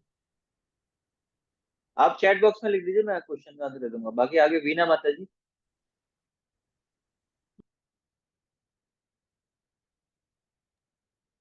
हरे कृष्णा प्रभु जी। प्रभु जी, जैसे अब अभी आपने बताया कि हमें मतलब जैसे स्नान करना चाहिए। अब सेक्टर 25 में पहले तो सबसे बड़ी बात कि एक दिन छोड़ के पानी आता है, पानी की बहुत दिक्कत है। तो मतलब सोप वगैरह यूज करना है या ऐसे ही हम सिर्फ स्नान कर सकते हैं, जैसे 2 मग्गे पानी के डाल लिए? ये बहुत बड़ी प्रॉब्लम है। मतलब अगर कई बारी तो आता रहता है 12 बजे तक, मॉर्निंग में हाँ मतलब माता जी, कोई दिक्कत 4:30। नहीं है। देखो अगर हमें स्नान करना है और हम एक मग जितना पानी है उस पानी से हम स्नान कर सकते हैं, 1 मग्गा 2 मग्गा कोई दिक्कत नहीं, बट स्नान ठीक करना है, चाहिए। ठीक है, ठीक। थैंक यू प्रभु जी, thank you so much. Hare Krishna. कभी कभी क्या होता है ना कि हम हमें हमें चीजें ना अपने हिसाब से करनी होती हैं। कभी कभी हम स्नान कर लिया 2 मग्गे से, लेकिन हमें सेटिस्फेक्शन नहीं होता कि मैं शुद्ध हो गया, है ना। तो मुझे 3 मग्गे या 1 बाल्टी पानी चाहिए, तो हमें लगता है कि मैं थोड़ा शुद्ध हुआ, अभी तक मैं शुद्ध नहीं हुआ। सो वो हमारे ऊपर डिपेंड करता है। तो 1 मग्गे से करना है, 2 मग्गे से करना है, 1 बाल्टी से करना है, 4 बाल्टी से करना है। So it's up to you. Preeti जहाँ माता जी।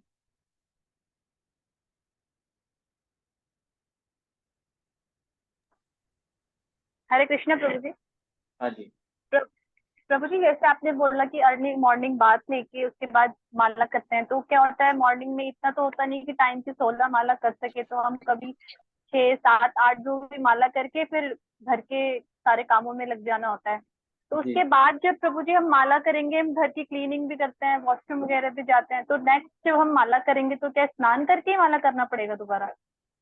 नहीं नहीं, अगर आपने ऐसा जो मैंने बताया कि जो कंडीशन है स्नान करने की, वो 4-5 कंडीशन है। अगर आप सोए हो, अगर आप शौच क्रिया गए हो, अगर आप पसीने ज्यादा आ रहे हैं, या किसी दूसरी वस्तु को टच किया है, तो स्नान करना है, अन्यथा नहीं करना। जी जी, थैंक यू प्रभु जी। हरे कृष्णा। सपना माता जी, लास्ट क्वेश्चन। प्रभु जी, समर और विंटर में एक ही जैसे मतलब, जैसे विंटर में तो काफी ठंड होती है, तो उसमें भी यही सब रूल्स फॉलो होते हैं? ऐसा है क्या माता जी, आप ठंडों में कम माला करती हैं, गर्मियों में ज्यादा माला करती हैं? ऐसा है क्या?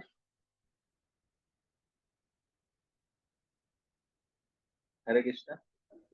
ऐसा है कि हरे कृष्णा। ठंडों में हमें नहीं, मैंने माला एक्चुअली किसी ने बताया था कि है ना, सिर्फ है ना ऊपर के विंटर के कपड़े हटा दो और फिर ऊपर से वो कर लो, छींटे डाल दो, नहीं ऐसे नहीं मैंने नहीं सुना था नहीं इसीलिए। नहीं नहीं, ऐसा नहीं है। स्नान मतलब स्नान करना है। इन सारी परिस्थितियों में हमें स्नान करना है। चाहे ठंड है, चाहे जनवरी वाली ठंड है, चाहे कोहरा पड़ रहा है, चाहे ठंडा पानी है, लेकिन हमें स्नान ठीक करना ठीक है, थैंक यू प्रभु जी। है। हरे कृष्ण। ठीक है, तो नेक्स्ट हम चलते हैं कीर्तन एटिकेट्स पर, कि कीर्तन करते समय किन किन बातों का ध्यान रखना चाहिए।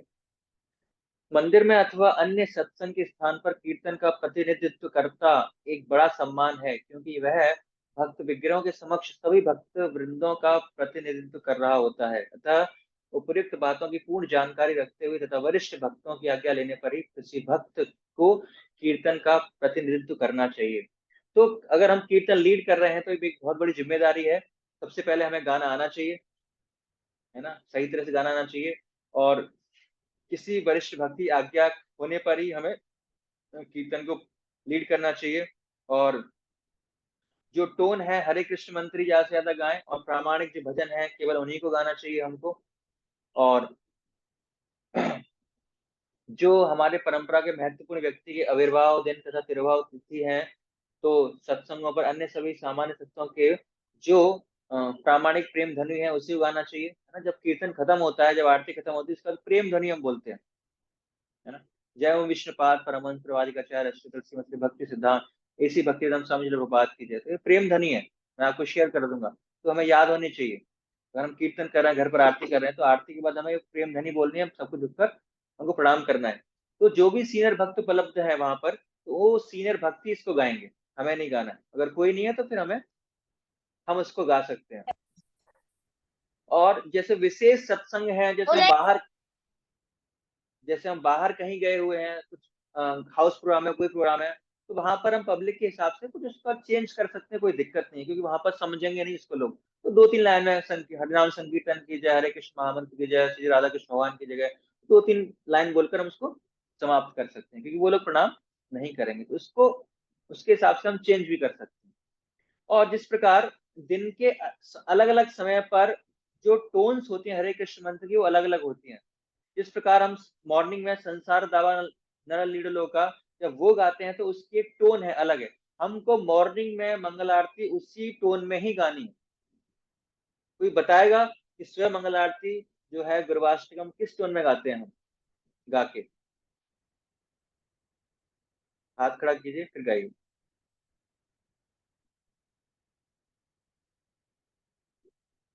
जी वीना माता जी। हरे कृष्ण प्रभु जी। जी संसार दावा नललीड लोका त्राणाय कारुण्य घना घनात्वम। ठीक है, इसको हरे कृष्ण मंत्र किस टोन में गाना है? प्रभु जी वो 2-3 बारी जैसे फास्ट भी बोलते हैं और पहले स्लो भी हाँ, बोलते हैं। एक दो टोन बताइए।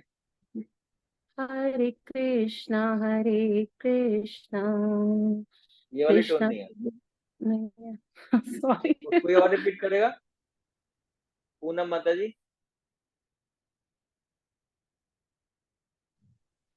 हरे कृष्णा प्रभु जी। हाँ जी।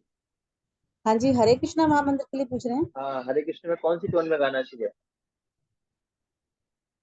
यही जो माता जी ने बताया सही गाती हूँ मैं तो। नहीं, ये नहीं है। नेक्स्ट पूनम अरोड़ा माता जी, आप बताएंगे। प्रभु जी मैं तो आरती का बता रही थी कि आरती की टोन पूछ रहे थे ना। संजय अच्युत प्रभु।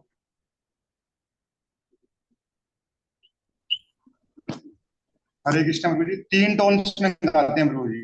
हाँ, पहली। हरे कृष्णा कृष्ण कृष्ण हरे हरे हरे राम राम राम हरे हरे हरे कृष्णा कृष्ण कृष्ण हरे हरे ठीक है, हरे राम। तो हमें इन टोन में मंगल आरती को गाना चाहिए।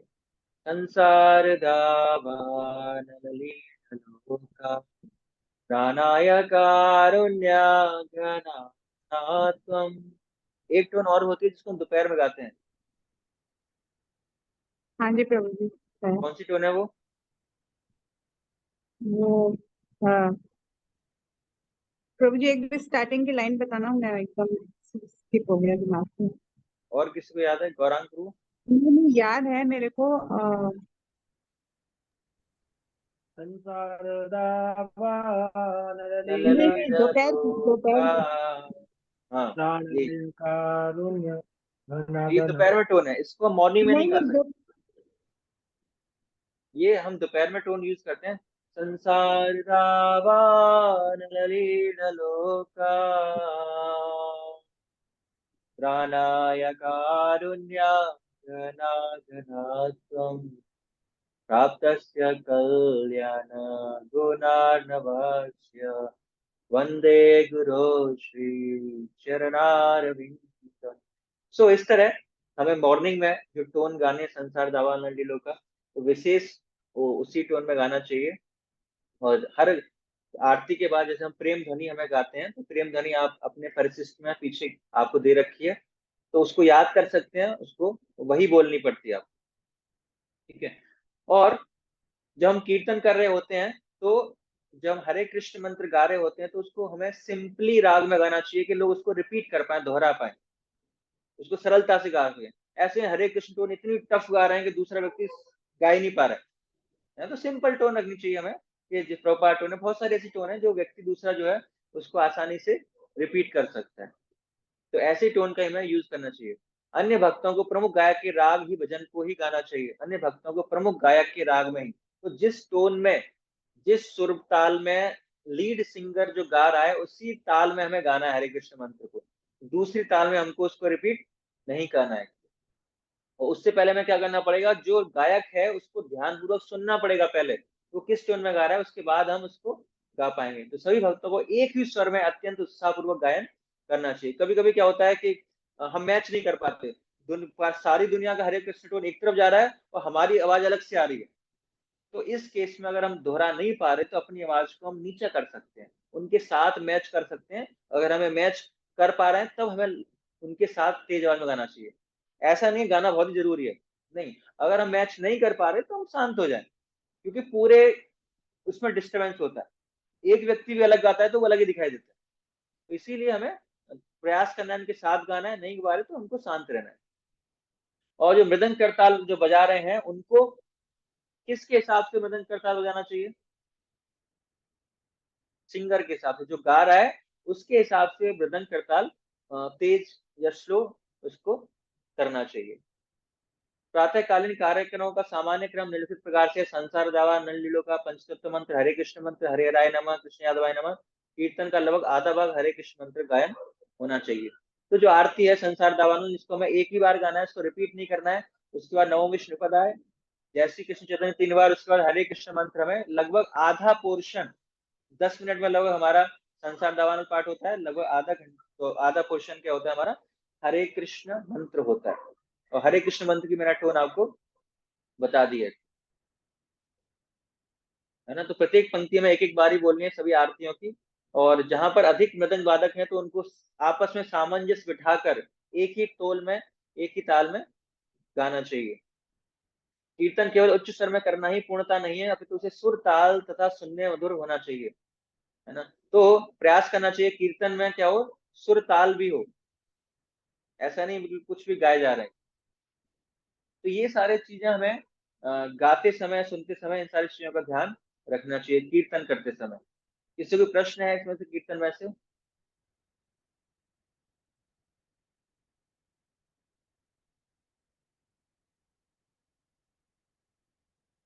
विजय लक्ष्मी माता जी। हरे कृष्ण प्रभु जी। हाँ जी। उस इसमें लिखा हुआ है प्रभु जी कि एक ही मतलब जो कीर्तन है या तुलसी आरती है उसको सिर्फ एक ही बार बोला जाए, मगर मंगला में तो बोलते हैं 2-2 बार। आप बोलते हैं? हम नहीं प्रभु जी, मुझे तो कहाँ इतना आता, तो कौन वहां बोलता पे है? कहाँ पे? मंगला आरती सुबह जो होती है मॉर्निंग में, मॉर्निंग में तो कौन बोलता है? जो भी मंगला आरती गाते हैं वो एक लाइन को 2 बार बोलते हैं। मैं तो नहीं बोलता। आज तो बोला था प्रभु जी, जिन प्रभु जी ने आज गाई थी। हाँ, तो ये जो हम वैष्णव सदाचार कोर्स कर रहे हैं, जितने भी नियम कानून बताए जा रहे हैं वो किसके लिए हैं? हमारे किसके लिए है वो? हमारे लिए। हमारे लिए, वो दूसरों के लिए नहीं है। ये जो हम कोर्स कर रहे हैं, ऐसा नहीं है आज मैंने सीखा आप बताता हूँ, कल से कौन गाता है मंगला आरती देखता हूँ, आज मैं कोर्स करके जा रहा हूँ, है ना। तो ये जो प्रभु हम जी मैं नियम कोड वो नहीं कर मैं प्रभु वही जी। बात, हाँ जी, हम बता रहे हैं कि हम जो कोर्स नियम डिस्कस कर रहे हैं, हम अपने लिए डिस्कस कर रहे हैं, यहाँ पर अपने लिए जानकारी प्राप्त कर रहे हैं। किसी मंदिर में कैसा होता है, कोई व्यक्ति कैसा करता है, वो हमारा सब्जेक्ट नहीं है। समझ पा रहे हो आप? किसी ठीक है मंदिर में प्रभु जी। कोई व्यक्ति कैसा गा रहा है वो हमारा हमारा सब्जेक्ट नहीं है। यहाँ पर हमारा सब्जेक्ट क्या है, हमें सीखना है कि हमें ऐसा नहीं गाना है, हमें सही गाना है। क्लियर है? अगर हमें ऐसी अथॉरिटी होगी किसी को हम करेक्ट कर सकते हैं, हम उस पोजीशन पे हैं तो हम उसको पोजीशन करेक्ट कर सकते हैं, मुझे ऐसे नहीं गाना, आपको ऐसे गाना है। लेकिन अभी हम इस पोजीशन पे नहीं है, ठीक है। आगे हम इस पर चर्चा करेंगे कि किसको हमें करेक्ट करने का अधिकार है, किसको नहीं है। पूनम अरोड़ा माता जी, आपका प्रश्न है कोई?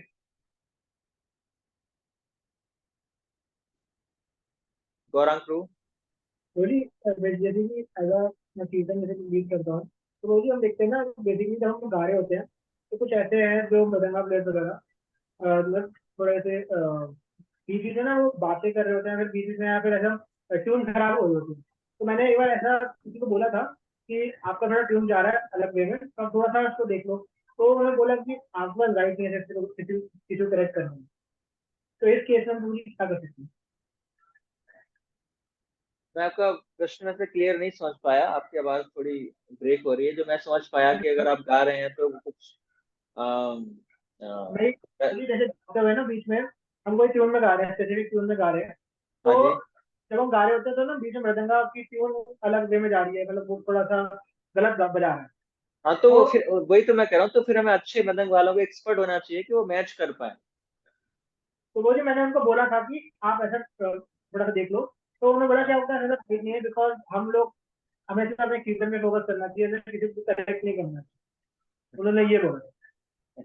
उसमें क्या कर सकते हैं, वो तो आपस का सामंजस्य है। तो अपना मृदंग प्लेयर या अपना खुद सीख सकते हैं तो बजा सकते हैं, उसमें वेस्टर्न एटिकेट्स का वो कोई पार्ट नहीं है ना। बट हमें प्रयास करना है कि मृदंग ताल में ही गाना है, और कोशिश करें अगर हमारा जो जिसके साथ हम कंफर्टेबल है उसके साथ गाएं, मृदंग वादक के साथ। नहीं तो एडजस्ट करें, फिर क्या ऑप्शन है। ठीक है, लीना चोपड़ा माता जी। हरे कृष्णा प्रभु जी। प्रभु जी, अभी आपने जैसे संसार दावानल मॉर्निंग के लिए बताया, वो जैसे मैंने बताया, और आफ्टरनून में मतलब किस टाइम होता है ये? 12:30 जी। अच्छा, 12:30। एक्चुअली मैंने 2-3 बार अटेंड करा है, तो वो दूसरी वो आरती नरसिंह। रोहिणी मंदिर में नहीं होता है, अन्य मंदिरों में मैंने वहां। ओके ओके ओके, ठीक है। हरे कृष्णा। थैंक यू प्रभु जी, थैंक यू। हरे कृष्ण। रुचि माता जी।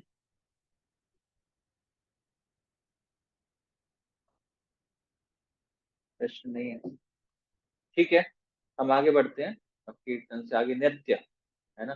तो नृत्य करना भी भगवान को अपना आभार व्यक्त करना, खुशी व्यक्त करने का अच्छा तरीका है। और जब भी हम कीर्तन करते हैं तो श्री रूप गोस्वामी कहते हैं कि हमें व्यक्ति को विग्रहों के सामने समक्ष नृत्य करना सीखना चाहिए। तो ये नृत्य आनंददायक तथा उत्साही होना चाहिए, परंतु वे दूसरों को कष्ट पहुंचाने वाला ना हो।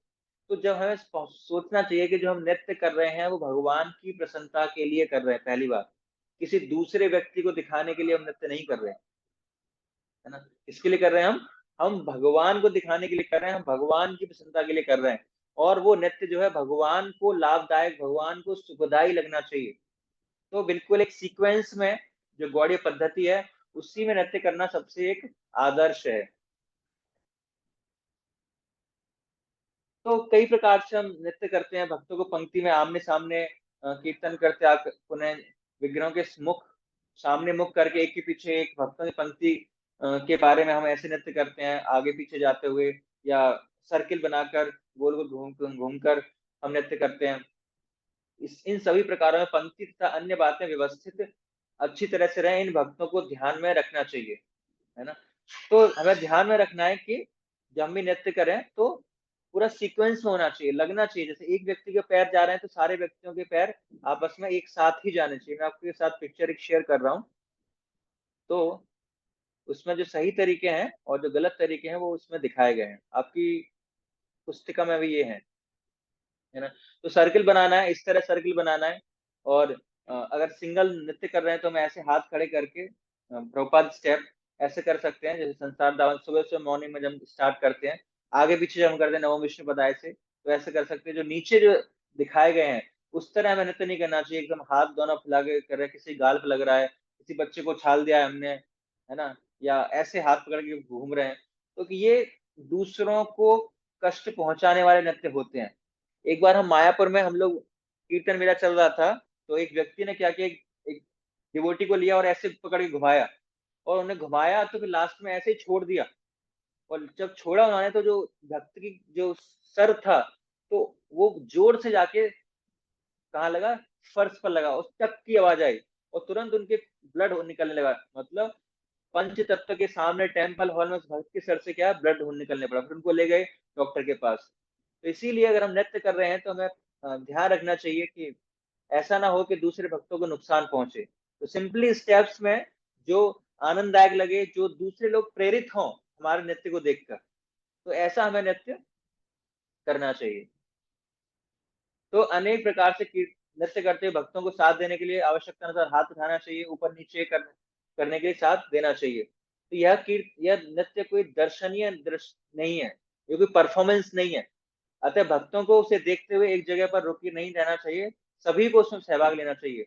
फिर भी जिन्हें नृत्य में सहभागी होने की इच्छा नहीं है, विशेष रूप से अतिथि, तो उनको जबरदस्ती नहीं करें। मतलब एक बार हम इंस्पायर कर सकते हैं, उनको इनवाइट कर सकते हैं। कभी कभी शर्म संकोच होता है, नए व्यक्ति आप आ रहा है, आप डांस कर रहे हैं, तो उसको लग रहा है कोई बुलाए तब जाएगा, शर्म लगती है कभी कभी। एक दो बार तो आप एक दो बार उनको आग्रह कर सकते हो तो वो आ जाएंगे। लेकिन अगर बार बार कहने पर वो नहीं आया तो जबरदस्ती हमको नहीं करना, खींच लिया उनको, नहीं तो भक्त कभी नहीं बन पाएंगे। यदि किसी विशेष प्रकार से नृत्य करने से अन्य को कष्ट होता है तो वैसे नृत्य ना करें। जैसे दो भक्तों का हाथ पकड़कर वेग पूर्वक गोल घूमना, फुगड़ी पूरा हाथ बाहर निकालकर स्वयं गोल घूमना, छोटे बच्चों को सब बड़ों को हवा में उठाकर फेंकना, गोलाकार कीर्तन में एक दूसरे को धकेलना, तो ये सारी चीजें हमें प्रयास करना है, हमें इन चीजों से बचना है। स्त्रियां तथा पुरुषों को मंदिर के अलग अलग भाग में नृत्य करना चाहिए। तो ऐसा नहीं हम कंबाइंड नृत्य कर रहे हैं, स्त्रियों का विभाग अलग होता है, अलग भाग में नृत्य करेंगी, और जो पुरुष हैं वो अलग भाग में नृत्य करेंगे। तो इस तरह हमें अलग अलग नृत्य के जो एटिकेट्स हैं उनका हमें पालन करना है। और एक नृत्य को लीड करने वाला व्यक्ति होगा तो सदा ध्यान दें कि उसी प्रकार का नृत्य करें। तो जो व्यक्ति लीड कर रहा है नृत्य को, जैसे एक स्टेप वो कर रहा है तो उसी स्टेप को हमें दोहराना है। ध्यान रखना है कि उन्हीं स्टेप को हम दोहराएं। श्री चैतन्य महाप्रभु की नृत्य शैली में हाथ उठाकर उत्साह पूर्वक भक्ति भाव से नृत्य करना परिपूर्ण कीर्तन है। तो जितना हाथ उठाकर, जितना श्री प्रभुपाद क्या करते, हाथ उठाकर उछलते थे, ये सबसे बेस्ट है, इसमें सबसे ज्यादा एनर्जी भी लगती है हमारी। तो प्रभुपाद जी का, और प्रभुपाद जी यही चाहते थे, प्रभुपाद जी खुश होते थे, प्रभुपाद जी को जो लोग उछलते देखते थे तो भक्त भी जो उछलते थे प्रभुपाद जी को बहुत प्रसन्नता होती थी। तो वैसा नृत्य सबसे बेस्ट है और चैतन्य महाप्रभु को भी ये प्रसन्नता देने वाला है। तो नृत्य के रिगार्डिंग किसी कोई प्रश्न है तो पूछ सकते हैं।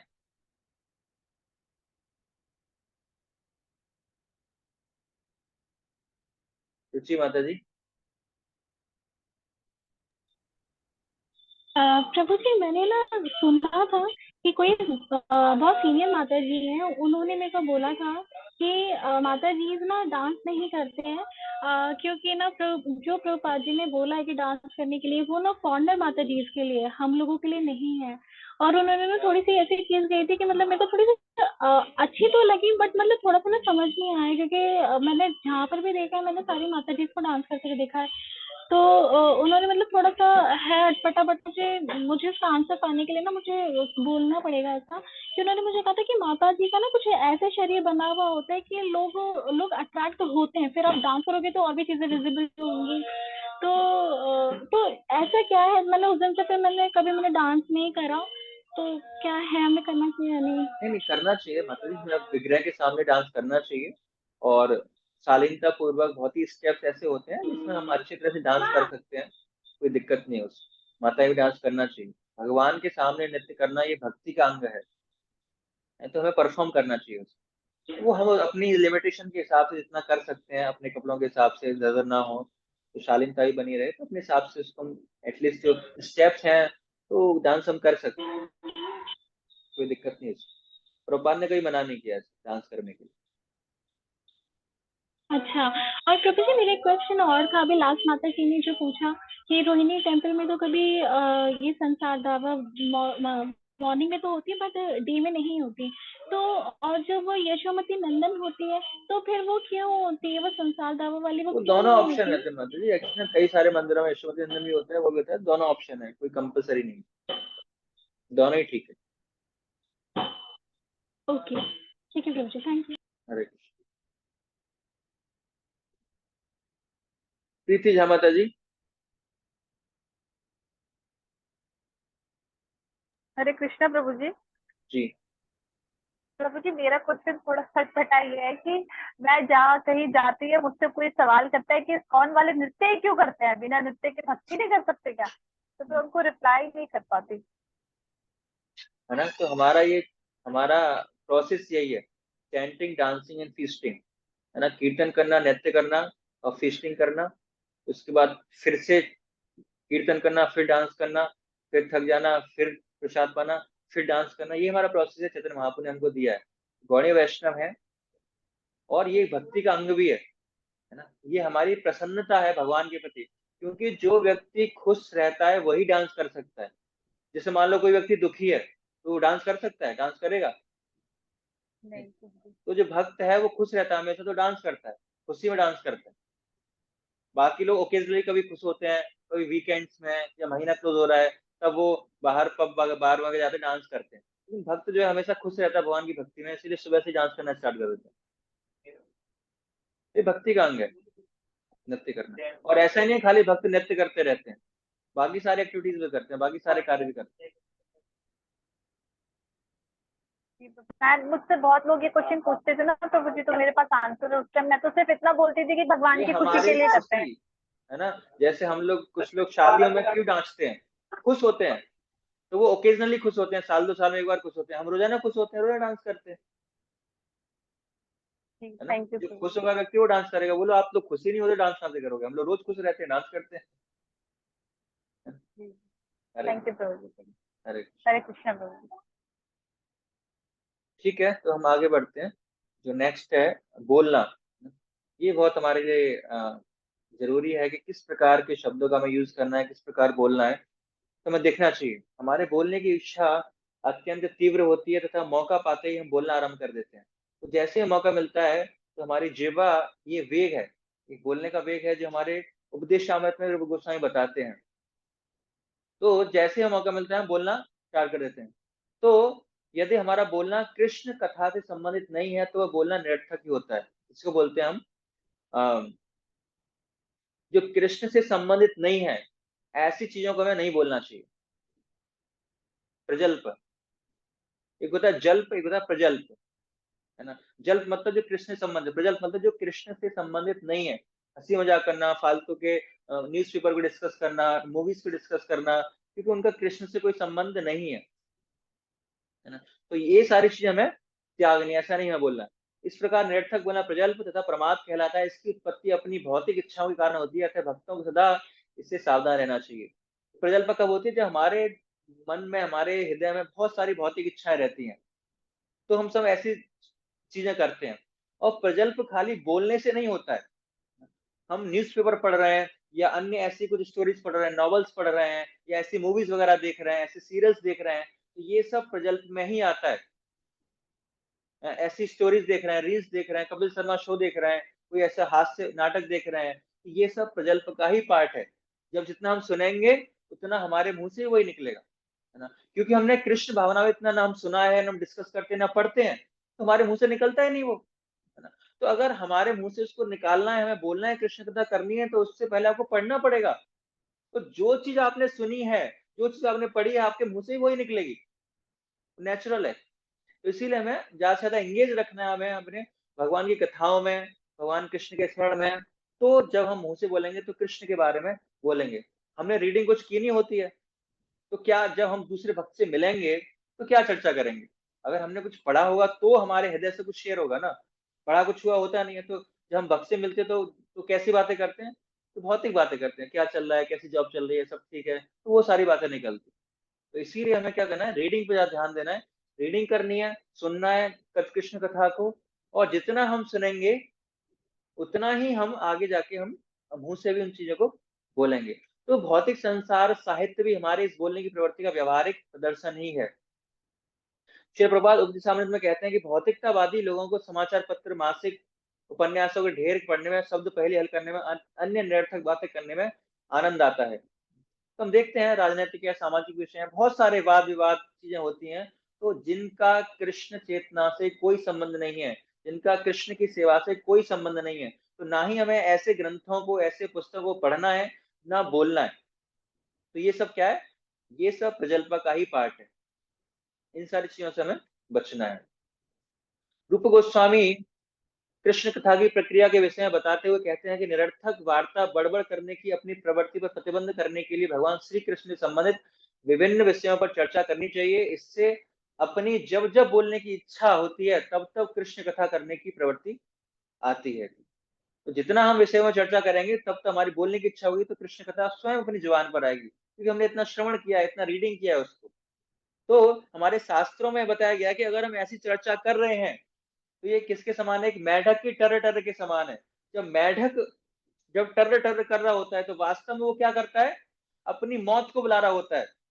सांप है, उसको नहीं पता मेढक कहाँ है, लेकिन जब वो टर्र टर्र करता है, बोलता है, तो सांप को पता पड़ जाता है कि मेढक वहां पर है, सांप आकर उसको खा लेता है। तो उसी प्रकार जो भौतिक चर्चा है, जो प्रजल्प है, ये क्या है? अपनी मौत को दावत दे रहे हैं, अपने आध्यात्मिक जीवन को नष्ट कर रहे हैं, अपनी मौत को दावत देने के बराबर है। इसलिए रूप गोस्वामी उपदेशामृत में बहुत इसकी हिंसा करते हैं। प्रभुपाद जी भी कहते हैं कि इन सब चीजों से हमें बचना चाहिए।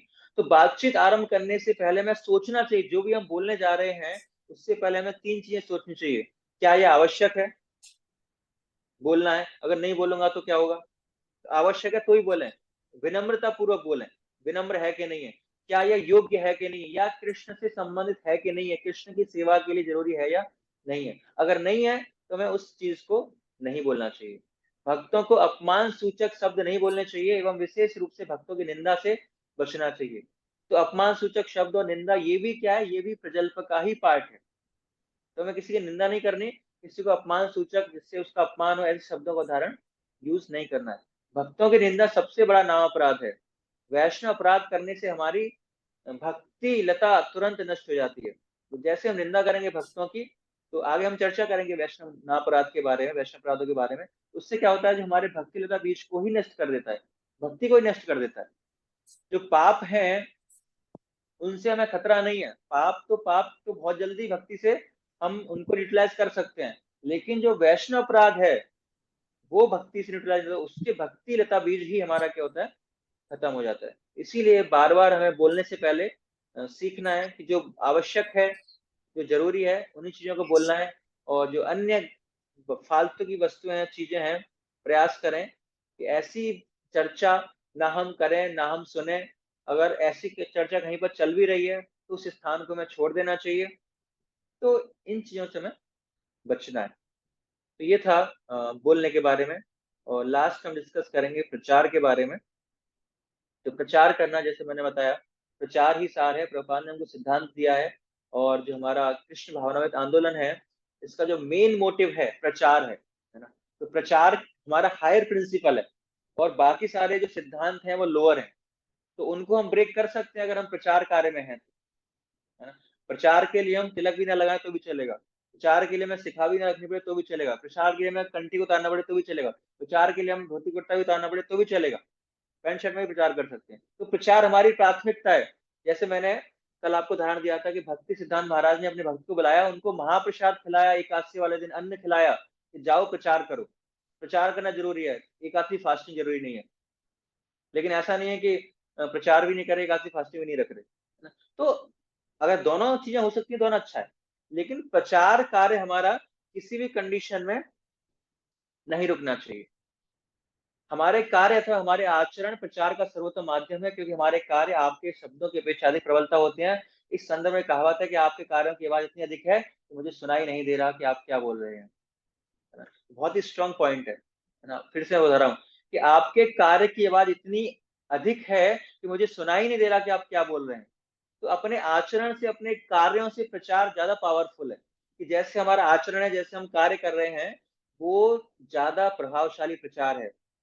इसलिए प्रभुपाद जी कहते हैं कि आप जाके प्रचार करो, अगर जरूरत पड़े तो बोलो। इसका मतलब क्या है कि बोलने से प्रचार नहीं होता, हमारे आचरण से प्रचार होता है। अगर आवश्यकता हो तो हमें बोलना है, तो हमारा आचरण ज्यादा आवश्यक है। हमारे अंदर प्योरिटी, कितना हम सिंसियर हैं, उतना हमारा जो प्रचार है वो प्रभावशाली होगा। और जितना हम बुद्धिमानी से, वाक्पटुता से किसी को परास्त करना न होकर उसका हृदय परिवर्तन करना है। प्रचार मतलब कि हमें उसके हृदय पर चोट करनी है, उसके हृदय को परिवर्तन करना है, उसको हराना, उसको नीचा दिखाना हमारा मोटिव नहीं होना चाहिए। जैसे मान लो हम किसी व्यक्ति से आगे मिलते हैं, उसकी अलग फिलोसफी है, हमारी अलग फिलोसफी है, तो हमारा मोटिव ये नहीं कि उसको हराना है, उसको नीचा दिखाना है, वो हमारी फिलोसफी ऊंची है, नहीं, उसके हृदय को परिवर्तन करना है। चाहे कैसा भी हमको करना पड़े, उसके चरणों में जाना पड़े, कुछ भी करना पड़े, लेकिन उसके हृदय को परिवर्तन करने में हम सक्सेसफुल नहीं हुए तो मतलब हमारा प्रचार सक्सेसफुल नहीं हुआ। स्वाभाविक रूप से इसका अर्थ यह नहीं है कि हम अपना तत्व ज्ञान अच्छी तरह से ना बताएं। प्रत्येक भक्त को श्री प्रभुपाद ग्रंथों गहन अध्ययन करके अच्छी तरह जानकर तथा नम्रता पूर्वक ध्यानपूर्वक सुना अथवा पढ़ा है, उसे दृढ़ विश्वास से दूसरे के समक्ष प्रस्तुत करें। तो पहले हम खुद रीडिंग करें, शास्त्रों को अध्ययन करें, तभी हम दूसरे को डिफीट कर पाएंगे। अंततोगत्वा लोगों का हृदय परिवर्तन हमारे शब्दों द्वारा प्रस्तुत किए गए तत्व ज्ञान से न होकर, जो तत्व ज्ञान हम जिस प्रमाण में अपने जीवन में उतारते हैं तथा अपने व्यवहार में साक्षात्कार करते हैं, उसी प्रमाण में हमारे शब्द दूसरों का हृदय परिवर्तन कर सकते हैं। तो जितने प्रमाण में उन शिक्षाओं को, उन इंस्ट्रक्शंस को अपने जीवन में हमने उतारा है, और उन उतारने वाली शिक्षाओं को जब हम दूसरे लोगों को बताएंगे तो वो भी उसी रेशियो में उन शिक्षाओं को अपने जीवन में उतारेंगे। जैसे मान लो अगर हम 16 माला खुद ही नहीं कर रहे और दूसरे व्यक्ति को बोलते हैं 16 माला करनी चाहिए, तो उस इंस्ट्रक्शन को सीरियस नहीं लेगा, उसके हृदय को परिवर्तन नहीं पहुंचा सकते। तो पहले हम खुद उसको फॉलो करें, अन्यथा उस इंस्ट्रक्शन को फॉलो करने का हम प्रयास कर रहे हैं, तो प्रयास करना भी उसको इंस्ट्रक्शन को फॉलो करने के बराबर ही माना गया है। तो भी हम दूसरों को उपदेश दे सकते हैं, तब वो प्रभावशाली रहेगा। और प्रचार का मतलब केवल एक संदेश वाहक है, जैसे पोस्टमैन होता है, वो वहां से कुछ सामान लेता है, डाक लेता है और दूसरे व्यक्ति तक पहुंचाता है। उसी प्रकार हमने गुरु परंपरा से जो ज्ञान लिया है, उसी ज्ञान को दूसरे लोगों तक एज इट इज पहुंचाना, यही प्रचार है। अपना उसमें कुछ ऐड नहीं करना। एक बार प्रभुपाद जी को एक इंटरव्यू ने बोला कि प्रभुपाद जी, जो आप कुछ बता रहे हो ये कुछ नया नहीं है, ये सब पुरानी बातें हैं जो चला आ रहा है। तो प्रभुपाद ने बोला, थैंक यू फॉर कॉम्प्लीमेंट, है ना, कि हम वही दोहरा रहे हैं जो हमारी गुरु परंपरा ने बताया है। तो हम कुछ नया नहीं बता रहे, नया बताना भी नहीं हमको। जो वेद व्यास की परंपरा है, गौड़ी वैष्णव परंपरा है, जो परंपरा से ज्ञान आ रहा है, उसको हम एज इट इज ही प्रस्तुत कर रहे हैं। यही प्रचार है। तो हमें ध्यान रखना है, प्रचार करते समय अपना कुछ ऐड नहीं करना उसमें। जो ज्ञान है, जो गुरु हमारे संदेश देते हैं, उसी संदेश को हमें आगे तक पहुंचाना है। हम जिस व्यक्ति को प्रचार कर रहे हैं, उसके प्रति सहानुभूति एवं चिंता दर्शाना अत्यंत आवश्यक है। कभी कभी उसकी छोटी मोटी भौतिक समस्याओं का समाधान करने में मदद करना अत्यंत आवश्यक होता है। तो जब हम प्रचार कर रहे होते हैं, तो थोड़ी बहुत उसको सुनना पहले बहुत जरूरी है। जब तक हम उसको नहीं सुनेंगे, तब तक हम प्रचार कर ही नहीं सकते। अपनी प्रॉब्लम डिस्कस करेगा, तो हम उनकी जो भौतिक समस्या है, उनका भी समाधान बता सकते हैं, आध्यात्मिक समाधान। तब उसके अंदर कुछ फेथ आएगा, तब वो आगे भक्ति करेगा। तो प्रचार करने के बहुत सारे तरीके हो सकते हैं, और अलग अलग व्यक्ति को प्रचार करने के अलग तरीके हो सकते हैं। कुछ जनरलाइज नहीं कर सकते उसको। तो व्यक्ति को पहचान करके, व्यक्ति को समझ के, उसके हिसाब से उसको प्रचार करने की शैली हमको आनी चाहिए। और अगर हमारे अंदर इच्छा है उसको प्रचार करने की, उसका उद्धार करने की, तो ददामि बुद्धि योगम तम, भगवान हमें बुद्धि देंगे कि इसको कैसे प्रचार करना है, उसके हृदय को कैसे हम स्पर्श कर सकते हैं। सदा सत्य बोले, परंतु सत्य बोलने समय भी देश काल पात्र को ध्यान में रखना अति आवश्यक है। प्रचारक को प्रचार करते समय यह ध्यान रखना चाहिए कि लोगों को कृष्ण भावित बनाना हमारा मूल उद्देश्य है। तो उसके लिए जो भी आवश्यक है उसे करना चाहिए। तो हमें सत्य बोलना चाहिए, लेकिन देश काल परिस्थिति के हिसाब से उनको हम वचनों को थोड़ा घुमा फिरा सकते हैं। कि प्रचार करना आवश्यक है, ऐसा ना हमारे सत्य वचन बोलने से वो भाग जाए, है ना। तो उसको अपने फ्लावरी वर्ड्स का यूज करके, उसको प्रभावित करके, थोड़ा उधर उधर करके हम रिझा सकते हैं कि वो कृष्ण भावनामय बनाना, उसको प्रचार करना हमारा मूल उद्देश्य है। सच बोलना हमारा मूल उद्देश्य नहीं है। भक्ति रसामृत सिंधु में गोस्वामी प्रचार के उद्देश्य को महत्वपूर्ण करते हैं। ये न केन प्रकारेण मन कृष्ण निवेशयित, कि किसी भी प्रकार से कुछ भी करना पड़े, बस उस व्यक्ति को हम कृष्ण के चिंतन करा दें, उस व्यक्ति को हम कृष्ण से जोड़ दें। हमें चाहे कुछ भी करना पड़े, तो कुछ भी चलेगा, तो कोई दिक्कत नहीं है। इवन श्री भक्ति सिद्धांत सरस्वती ठाकुर ने क्या किया, जो अंग्रेज थे, अंग्रेज जो आते थे, उनको नॉन वेज भी सर्व कराया कि आगे जाके वो भक्त बनेंगे। तो हम तो नहीं कर सकते, अपने हैसियत के हिसाब से रूल्स रेगुलेशन को हम ब्रेक कर सकते हैं। हम उतना पार्टिसिपेट नहीं कर सकते, उतना हाईली ब्रेक नहीं कर सकते रूल्स रेगुलेशन को, लेकिन अपने हैसियत के हिसाब से, अपने गाइडेंस में रूल्स रेगुलेशन को प्रचार करना हम यूज कर सकते हैं प्रचार करने के लिए। प्रचार करते समय प्रचारक को अपने विचारों को संयमित रखना आवश्यक है। एक उत्तम प्रचारक अलग अलग स्तरों पर भक्तों की आवश्यकताओं को इस तरह पहचानता है। जिस तरह भौतिक जीवन में वकील, डॉक्टर, बैंक व्यवसायी सभी की आवश्यकताएं होती हैं, उसी तरह सामाजिक आध्यात्मिक जीवन में भी वानप्रस्थी, सन्यासी और वैरागी व्यक्तियों तथा उनके साथ गृहस्थों की भी आवश्यकता रहती है। दोनों प्रकार के भक्त उतने ही महत्वपूर्ण तथा आवश्यक हैं। तो गृहस्थों की उतनी आवश्यकता है, वानप्रस्थियों की उतनी आवश्यकता है, सन्यासियों की उतनी आवश्यकता है, और ब्रह्मचारियों की उतनी आवश्यकता है। सभी प्रकार के भक्तों की आवश्यकता है।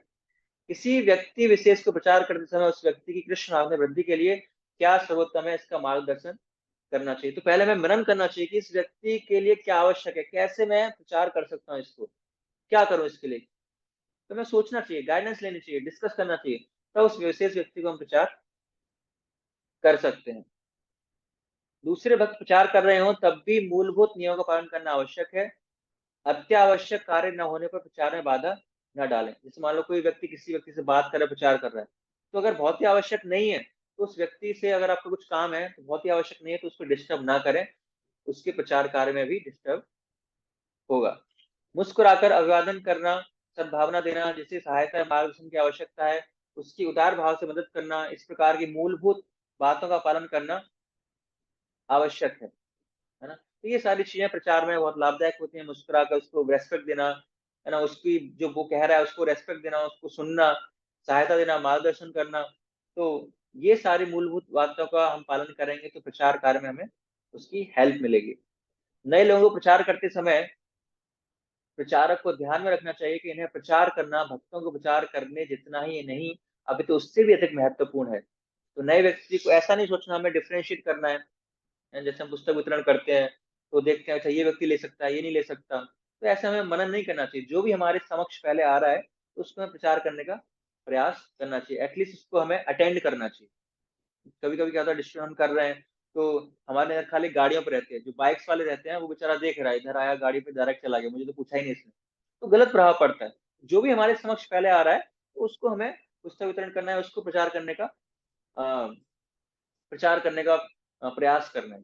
तो उसमें कोई डिफरेंशिएट नहीं करना, ये सुंदर लग रहा है, अच्छा इसने अच्छे कपड़े पहने हैं, ये पायस लग रहा है, ये प्रचार हो सकता है, नहीं ऐसा नहीं करना, हमें सबको अप्रोच करना। भले ही हम समझ कर उसको समय कितना दे रहे हैं, वो अपनी बुद्धि का इस्तेमाल करे, कितना समय देना है, वो समझ पाएगा नहीं समझ पाएगा तो हम चेंज कर सकते हैं, लेकिन एटलीस्ट हमें अटेंड करना है, उसको ये ना लगे कि मुझे इग्नोर किया गया। मंदिर के बाहर होने वाले कार्यक्रमों के समय, प्रवचन के पश्चात प्रश्नोत्तर के समय, विशेष रूप से जब समय कम हो तब पहले नव वक्तों को मौका देना चाहिए। तो जैसे हमने प्रोग्राम किया, लेक्चर दिया, तो सबसे पहले जो नए लोग हैं, पहली बार क्लास में आए, तो उनको पहले मौका देना चाहिए। और जो पुराने लोग हैं, जब कोई नहीं बचा तब उनको हमें मौका देना चाहिए भक्तों को प्रश्न पूछने के लिए। भगवान श्री कृष्ण की सेवा के नाम पर हम जिस प्रदेश में रहते हैं वहां के नियम कानून को भंग करने का कभी प्रचार न करें। भक्तों को राजनीतिक सामाजिक नियमों का ध्यान रखना आवश्यक है। तो जब हम प्रचार कर रहे हैं तो ऐसा कुछ ऐसी बातें ना बोलें जो सरकार के नियमों का उल्लंघन करती है या किसी विशेष समुदाय को उकसाती है। तो ऐसे आदेशों का हमें पालन करना चाहिए। जिस प्रदेश में रह रहे हैं उसकी गवर्नमेंट के द्वारा जो रूल्स रेगुलेशन बनाए गए हैं तो उन नियमों का भी हमें पालन करना है कि जिससे कि हमारे ऊपर कोई बाधा ना आए या किसी और व्यक्ति को उकसाने का हमारे पास कोई क्लेम ना करे। तो इन सब चीजों का हमें ध्यान रखना है। जो सामाजिक नियम बनाए गए हैं, राजनीतिक नियम बनाए गए हैं, उनका हमें ध्यान रखना है। किसी विशेष पार्टी का फेवर नहीं करना है, किसी को रिजेक्ट नहीं करना है ना, हमें न्यूट्रल रहना है। हमें कृष्ण भावना का प्रचार करना है, हमें किसी और व्यक्ति का प्रचार नहीं करना या किसी और व्यक्ति को नीचा नहीं दिखाना, दुष्प्रचार नहीं करना, हमें कृष्ण का प्रचार करना, वो हमारा कर्तव्य है। प्रचारक को निर्मल जीवों के प्रति करुण होना चाहिए तथा अपराध टालना चाहिए। जो निर्मल जीव हैं उनके प्रति करुणा दिखानी चाहिए और उनके प्रति अपराध नहीं करने चाहिए हमको। भक्तों को संकुचित मनोवृत्ति का नहीं होना चाहिए। सभी प्रामाणिक धार्मिक तथा आध्यात्मिक मार्गों का हमें आदर करना चाहिए। मुख्य रूप से अन्य वैष्णव संप्रदायों का हमें विशेष आदर करना चाहिए। तो जिस प्रकार मैंने बताया कि हमें प्रचार का मतलब ये नहीं है कि हमें किसी को आगे बढ़ाना है, किसी को नीचे दिखाना है कि हमारा इस्कॉन अच्छा है, बाकी सारी संस्थाएं बेकार है। नहीं, हम इस्कॉन का गुणगान कर सकते हैं, लेकिन किसी और संस्था का, किसी और धार्मिक संस्थान का हमें उसके गलतियां नहीं बतानी है या उसको रिजेक्ट हमको नहीं करना है, अपना गुणगान करना है। तो दूसरे को हमें नीचे दिखाने की कोई आवश्यकता नहीं है। हम खुद को अपना दिखाना है, खुद की क्वालिटीज हम दिखा सकते हैं, तो उसी क्वालिटी से लोग क्या है अट्रैक्ट होंगे। मुख्य रूप से जो अन्य वैष्णव संप्रदाय हैं उनका हमें विशेष रूप से आदर करना चाहिए। हो सकता है कुछ रूल्स एंड रेगुलेशन उनकी डिफरेंट लगे हमें अपने आप से, हमारे बॉडी इस्कॉन संप्रदाय से कुछ चीजें हमें क्वेश्चन लगे कि ये कैसे कर रहे हैं, गलत है ये तो, लेकिन फिर भी हमें आदर उनके सामने करना चाहिए। आज ही मुझसे कोई प्रश्न पूछ रहे थे, तो हमें हर साधु का सम्मान करना चाहिए। भले ही वो साधु, भले ही उसने साधुओं के वस्त्र पहने हुए हैं, एक्टिविटी दूसरी कर रहा है, गलत एक्टिविटी कर रहा है, लेकिन फिर भी हमें उसका सम्मान करना चाहिए। दूसरे वैष्णव संप्रदाय के जो आचार्य हैं उनको भी हम प्रणाम कर सकते हैं। जो मायावादी सन्यासी हैं उनको भी हमें दंड प्रणाम करना चाहिए। तो प्रणाम करने से हमारा कुछ नहीं हुआ, बिगड़ जा रहा है। ऐसा नहीं कि हमने प्रणाम कर लिया ऐसे साधु को तो उसके गुण हमारे अंदर आ जाएंगे, अवगुण हमारे अंदर आ जाएंगे, ऐसा नहीं हुआ, हमारे अवगुण उसके अंदर जाएंगे। तो प्रणाम करने में कोई आवश्यक, किसी को शर्माना नहीं चाहिए। कोई भी साधु हमको दिखाई दे उसका सम्मान करना है, कोई भी संस्थान है उसका हमें सम्मान करना है। उस सम्मान करने का मतलब ये नहीं कि उसके सिद्धांत को हमें स्वीकार करना है। और प्रचार करते समय एक चीज ध्यान रखनी है कि प्रचार करना मतलब जिस व्यक्ति से आप मिलने जा रहे हो, प्रचार करने जा रहे हो, तो उसको अपने सिद्धांत से प्रेरित करना है, इंस्पायर करना है। ऐसा नहीं कि उसके सिद्धांत से प्रेरित होकर आ जाना है, इसका मतलब उसने हमको प्रचार कर दिया। तो जितना हमारे अंदर शक्ति है, स्ट्रेंथ है, उसी हिसाब से हमें आगे जाके लोगों को जिसको हम डील कर सकते हैं, प्रचार कर सकते हैं, उन्हीं व्यक्तियों को प्रचार करना है। अगर हम प्रचार नहीं कर सकते तो ऐसे व्यक्तियों से हमें बच के रहना है। अपने आप को प्रोटेक्ट करना पहले हमारी प्राथमिकता है। अपनी भक्ति नहीं बचेगी तो हम दूसरे को प्रचार करने के लायक ही नहीं रहेंगे। तो ये कुछ प्रचार करने के रूल्स रेगुलेशन है। तो आज हमने चर्चा किया पवित्र वस्तुओं का प्रयोग कैसे करना है, स्वच्छता का, दंडवत प्रणाम करना, नहाना, व्यक्तिगत आते में सुबह स्नान करना है, चोरी न करना, कीर्तन कैसे करना है, उसके एटिकेट हमने जाने, किस टोन में क्या गाना है, कैसे ध्यान रखना है, प्रेम ध्वनि कैसे करनी है, नृत्य कैसे करना है। तो ये सारी चीजें हम प्रैक्टिकल, अगर हमारी ऑफलाइन क्लास होती है हम प्रैक्टिकल करके भी दिखाते हैं, कैसे डांस करना है, कैसे कीर्तन करना है, दूसरों से गा के सिखाते, लेकिन ऑनलाइन में इतना संभव नहीं है। उसके बाद बोलना कैसे है, प्रजल्प नहीं करना है, जहां आवश्यक है वहीं बोलना है, कृष्ण से संबंधित ही बोलना है। और प्रचार, जैसे हमारे मूवमेंट का जो अल्टीमेट मोटिव है प्रचार का मूवमेंट है, तो जब भी हमें मौका मिले प्रचार करना चाहिए। हमारे बैग के अंदर हमेशा कुछ न कुछ प्रसाद या प्रभुपाद जी की पुस्तकें होनी चाहिए, और जब भी कोई नया व्यक्ति मिले हमें उनको प्रसाद या कुछ पुस्तकें प्रभुपाद जी की देनी चाहिए। ये हमारी भावना प्रचार के अंदर रहनी चाहिए। हरे कृष्णा। किसी को प्रश्न है इसमें से तो प्रश्न पूछ सकते हैं।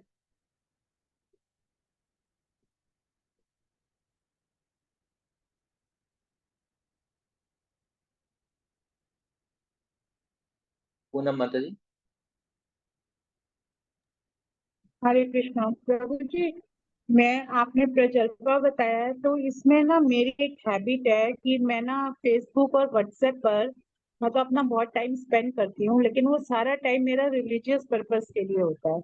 मतलब कई बार तो 1-1 घंटा हो जाता है, लेकिन religious purpose in the sense कि जैसे रिलीजियस रील्स ही फॉरवर्ड करना, या मेरे जो व्हाट्सएप ग्रुप है उसमें 250 मतलब नए डिवोटीज हैं, तो उनको एस्कॉन के मैसेजेस फॉरवर्ड करना, ये सब करना। और फेसबुक पर भी मेरा सिर्फ रिलीजियस पर्पस के लिए होता है। तो क्या ये हाँ, तो प्रजल्पा अगर में आएगा? अगर अगर अगर आप अपने फॉलोअर्स को प्रचार के माध्यम के कारण प्रचार करने के लिए आप रोजाना एक मैसेज फॉरवर्ड करती हैं, एक वीडियो फॉरवर्ड करती हैं, एक ऑडियो मैसेज फॉरवर्ड करती हैं, कुछ क्लास का मैसेज फॉरवर्ड करती हैं, तो कुछ भी संदेश फॉरवर्ड करती हैं एक दिन में एक बार, तो कितना टाइम लगेगा आपको? 15 से 20 मिनट का टाइम लगना चाहिए खाली, तो उतना ठीक है।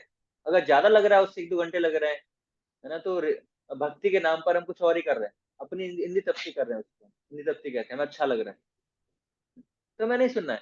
तो रिकॉर्डिंग है, कुछ लेक्चर है, तो मैं सुने आराम से। इंद्रिय तृप्ति के लिए उसको हम नहीं सुनना, अपने शुद्धिकरण के लिए सुनना है। नहीं नहीं, मेरे सिर्फ और सिर्फ रिलीजियस पर्पस के लिए होता है, लेकिन उसमें भी रिलीजियस मेरा बहुत कुछ 1 घंटा कंटेंट है, रिलीजियस लग जाता है। कंटेंट बहुत है, लेकिन हम ज्यादा समय दें तो वो भी खतरनाक है। 15 से 20 मिनट बहुत है, 15 से 20 मिनट उसको तो दें तो बहुत है। मतलब आप भी मेरी फेसबुक आईडी में ऐड हो, अगर आप भी मेरा देखोगे तो उसमें आप भी देखना, मैं बहुत सारी रील्स, पता नहीं आप देखते हो या नहीं, लेकिन मैं बहुत सारी रील्स फॉरवर्ड करती हूँ और सब रिलीजियस होती है। नहीं नहीं, मैं वही कह रहा हूँ माता जी, हमें इतना नहीं करना है। मैं 1-2 जो बहुत ही काम की हैं, 1-2 रील्स आप फॉरवर्ड कर सकते हैं एक दिन में, एक दिन तो बहुत है, इससे ज्यादा हमें नहीं करना। दूसरे व्यक्ति भी सोचते होंगे इसके पास कोई समय नहीं है, फॉरवर्ड ही करते रहते हैं, इसको काम धंधा नहीं है ना। तो एक दिन में एक मैसेज फॉरवर्ड कर सकती हैं आप, एक ऑडियो मैसेज फॉरवर्ड कर सकती हैं, एक रील कर सकते हैं। इतना ही समय है लोगों के पास, इससे ज्यादा समय नहीं है लोगों को देखने का, इतना ही फॉरवर्ड करना है। और भक्ति वृक्ष क्लास के मैसेजेस फॉरवर्ड करना, वो तो वो प्रचार फॉरवर्ड में ही करना है, वो आता मैं है। कह रहा हूँ एक ही फॉरवर्ड करना है। कितना टाइम लगेगा भक्ति इसका मैसेज फॉरवर्ड करने में आपको? जितने ग्रुप के मेंबर्स होते हैं, कई बार तो कॉलिंग की सेवा भी होती है, कई बार हाँ, मैसेज कॉलिंग की फॉरवर्ड सेवा की करना सेवा। बात अलग है, मैसेज करना वो बात अलग है। वो सोशल वेबसाइट से नहीं कर रहे आप, वो आपकी तो ये अलग, प्रजल्पा में तो नहीं होगा ना, मतलब वो लिमिटेड प्रजल्पा टाइम में नहीं तक है, करें तो वो प्रजल्पा प्रजल्पा में में नहीं नहीं है, है। वो प्रजल्पा में नहीं है। ठीक है। नेक्स्ट क्वेश्चन, वीना माता जी।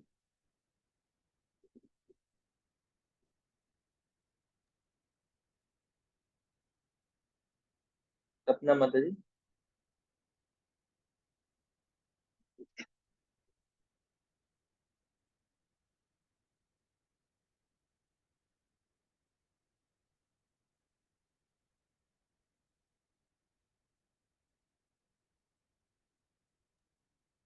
हरे कृष्णा प्रभु जी।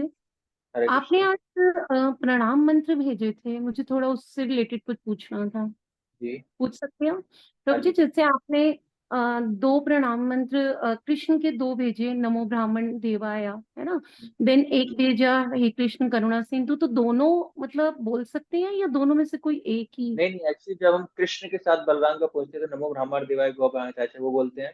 और जब राधा रानी के साथ प्रणाम मंत्र बोलते हैं, हे कृष्ण करना से बोलते हैं। ठीक है प्रभु जी, थैंक यू सो मच। हरे कृष्णा प्रभु जी। हरे कृष्ण। हरे कृष्णा प्रभु जी, जब मैं जी। प्रचार कर रही होती हूँ तो कोई अपशब्द मुझे बोल दे तो क्या करना चाहिए उसको? तो हमें सहन करना चाहिए, अगर हम सहन नहीं कर सकते तो हमें उस स्थान को छोड़ देना चाहिए। प्रभु जी तो उसका जवाब नहीं दे सकते? नहीं, जवाब नहीं देना हमको। ओके प्रभु जी। हरे कृष्णा। है हरे कृष्णा। और कोई प्रश्न किसी का? पूनम अरोड़ा माता जी।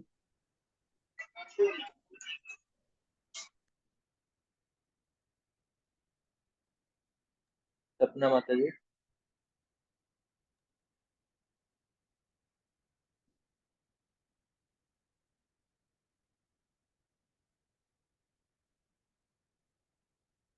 आवाज नहीं आ रही आपकी।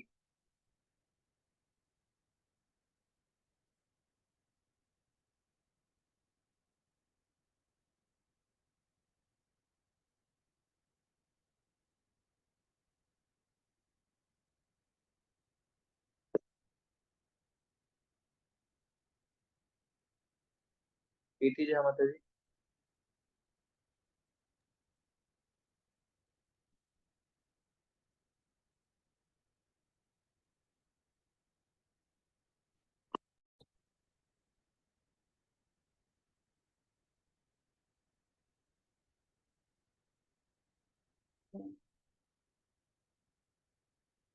हरे कृष्णा। अनंत प्रभु। हरे कृष्ण प्रभु जी।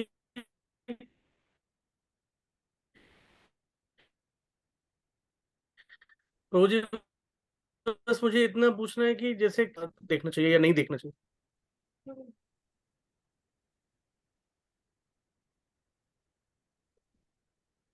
हरे कृष्णा। हाँ प्रभु, यस प्रभु। मैं पूछ रहा हूँ प्रभु जी,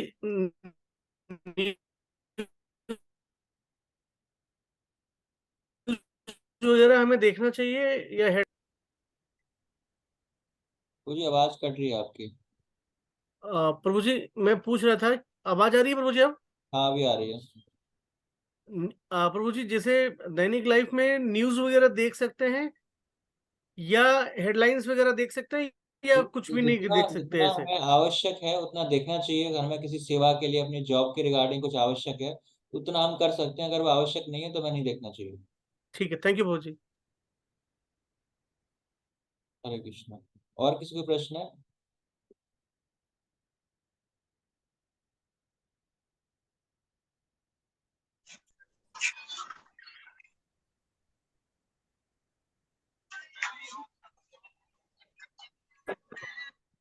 हरे कृष्णा प्रभु जी, मैं कुछ पूछ सकती हूँ हाँ प्रभु जी हाँ उस टाइम? पूछिए। हाँ प्रभु जी, मेरा प्रश्न ना तिलक से रिलेटेड था। सॉरी प्रभु जी, थोड़ा लेट पूछ रही हूँ। पर जैसे प्रभु जी तिलक लगाने के लिए आपने बोला था, तो हम भगवान को भी ना चंदन लगाते हैं, तो पहले खुद को तिलक लगाना चाहिए कि भगवान को लगाना चाहिए? पहले हमें खुद स्वच्छ होना है, तब भगवान की सेवा करनी है। पहले खुद स्नान करना है, आचमन करना है, फिर तिलक लगाना है, उसके बाद भगवान की सेवा स्टार्ट करनी है। अभिषेक इत्यादि, मंगल आरती इत्यादि, भगवान को चंदन लगाना बाद में करना है। जी प्रभु जी, थैंक यू प्रभु जी। हरे कृष्ण प्रभु। शान गांधी प्रभु। हरे कृष्णा हरे प्रभु कृष्ण प्रभु जी। जी। हरे कृष्णा। हरे कृष्ण प्रभु। हाँ प्रभु। हाँ जी प्रभु जी, मेरा ये प्रश्न था, जैसे कि बुक डिस्ट्रीब्यूशन के टाइम पर तो हम दिसंबर में तो हम कर लेते हैं काफी अच्छा, लेकिन हर महीने हर रोज नहीं कर पाते। तो किस प्रकार प्रचार कर पाए कि हम मतलब माला भी करनी है, अपना काम भी करना है, तो हम किस प्रकार बुक डिस्ट्रीब्यूशन हम कर सकते हैं कि एकदम से हम सामने बैठे हुए व्यक्ति को बुक दिखा सकते हैं क्या? वो टाइम अजीब को सा मैनेज लगता करना है। है। टाइम को मैनेज करना है। हम रोजाना नहीं कर सकते, लेकिन वंस इन अ मंथ कुछ प्लान कर सकते हैं, वंस इन अ वीक कुछ प्लान कर सकते हैं डिस्ट्रीब्यूशन के लिए, तो कर सकते हैं। प्रभुपाद जी की प्रिय सेवा है, हमारे आचार्यों की प्रिय सेवा है, हमें करना चाहिए कुछ टाइम निकाल। माया माता जी। हरे कृष्णा प्रभु जी। हाँ जी माता जी। प्रभु जी कुछ लोग नॉनवेज खाने वाले मेरे तरफ तुलसी माला पहनते हैं और बोलते हैं ना कि हम लोग नॉनवेज खा के भी तुलसी माला पहन सकते हैं, हाँ जी। ऐसा क्यों? तो उनकी इच्छा है, कुछ भी कर सकते हैं, उसमें हम क्या कर सकते हैं।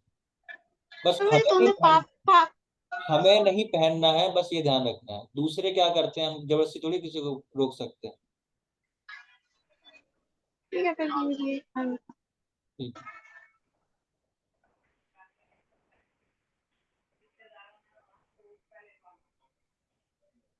और कोई प्रश्न?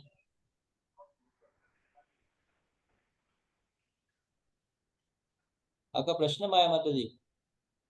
हाँ जी प्रभु जी, मेरा ये प्रश्न है कि मतलब जैसे हम प्रचार करते हैं तो उन लोग बोलते हैं कि भाई हम प्याज लहसुन नहीं करे खाते हैं, वो तो छोड़ ही नहीं सकते, पर मंदिर आने का बहुत मन करता है, चाय नहीं छोड़ सकते हम। पर मैं उनको ये बोलती हूँ कि आप लहसुन प्याज खाते रहिए, चाय पीते रहिए, पर मंदिर आइए और माला करिए। तो मैं गलत तो नहीं बोलती हूँ ना? नहीं नहीं, सही बोलते हैं, कोई दिक्कत नहीं। ठीक है प्रभु। हरे कृष्ण प्रभु जी। हरे कृष्ण। प्रभु जी पहले आचमन करनी होती है कि पहले तिलक लगाना होता है? पहले आचमन करना है, उसके बाद तिलक लगाना है। उसके बाद दोबारा भी आचमन कर सकते हैं। मंदिर में आचमन हम कई कई बार भी कर सकते हैं, कोई दिक्कत नहीं। तिलक से पहले भी कर सकते हैं और फिर दोबारा तिलक के बाद भी कर सकते हैं। कोई और भगवान की सेवा करने जा रहे हैं, हम रीडिंग करने जा रहे हैं, हियरिंग करने जा रहे हैं, भगवान की सेवा, कुछ अर्चा विग्रह की सेवा करना है, तो भी हम आचमन कई बार कर सकते हैं, कोई दिक्कत नहीं आचमन। प्रभु जी पहले हम मतलब स्नान करने के बाद तिलक लगाते, फिर मंदिर वाले रूम में जाते थे। हाँ, तो फिर वहां पे पहले स्नान करके हमें आचमन करके तिलक लगा के फिर सेवा करना है, उसके बाद दोबारा भी आचमन कर सकते हैं। आचमन हम कई बार कर सकते हैं, कभी भी कर सकते हैं, कोई दिक्कत नहीं। हो गया। हरे कृष्णा।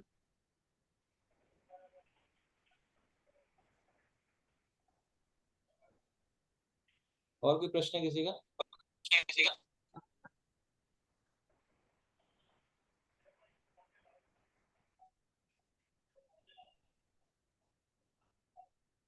ठीक है, तो यहाँ पर हम विराम देते हैं। कल हम चर्चा करेंगे किचन एटिकेट्स के किचन में भगवान का भोग लगाते समय हमें किन किन बातों का ध्यान रखना है, क्या क्या एटिकेट्स होते हैं, क्या क्या शिष्टाचार है।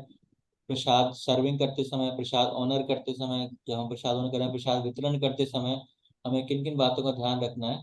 तो कल हमारा सब्जेक्ट रहेगा प्रसाद। ठीक है। हरे कृष्णा कृष्णा कृष्णा हरे हरे, हरे राम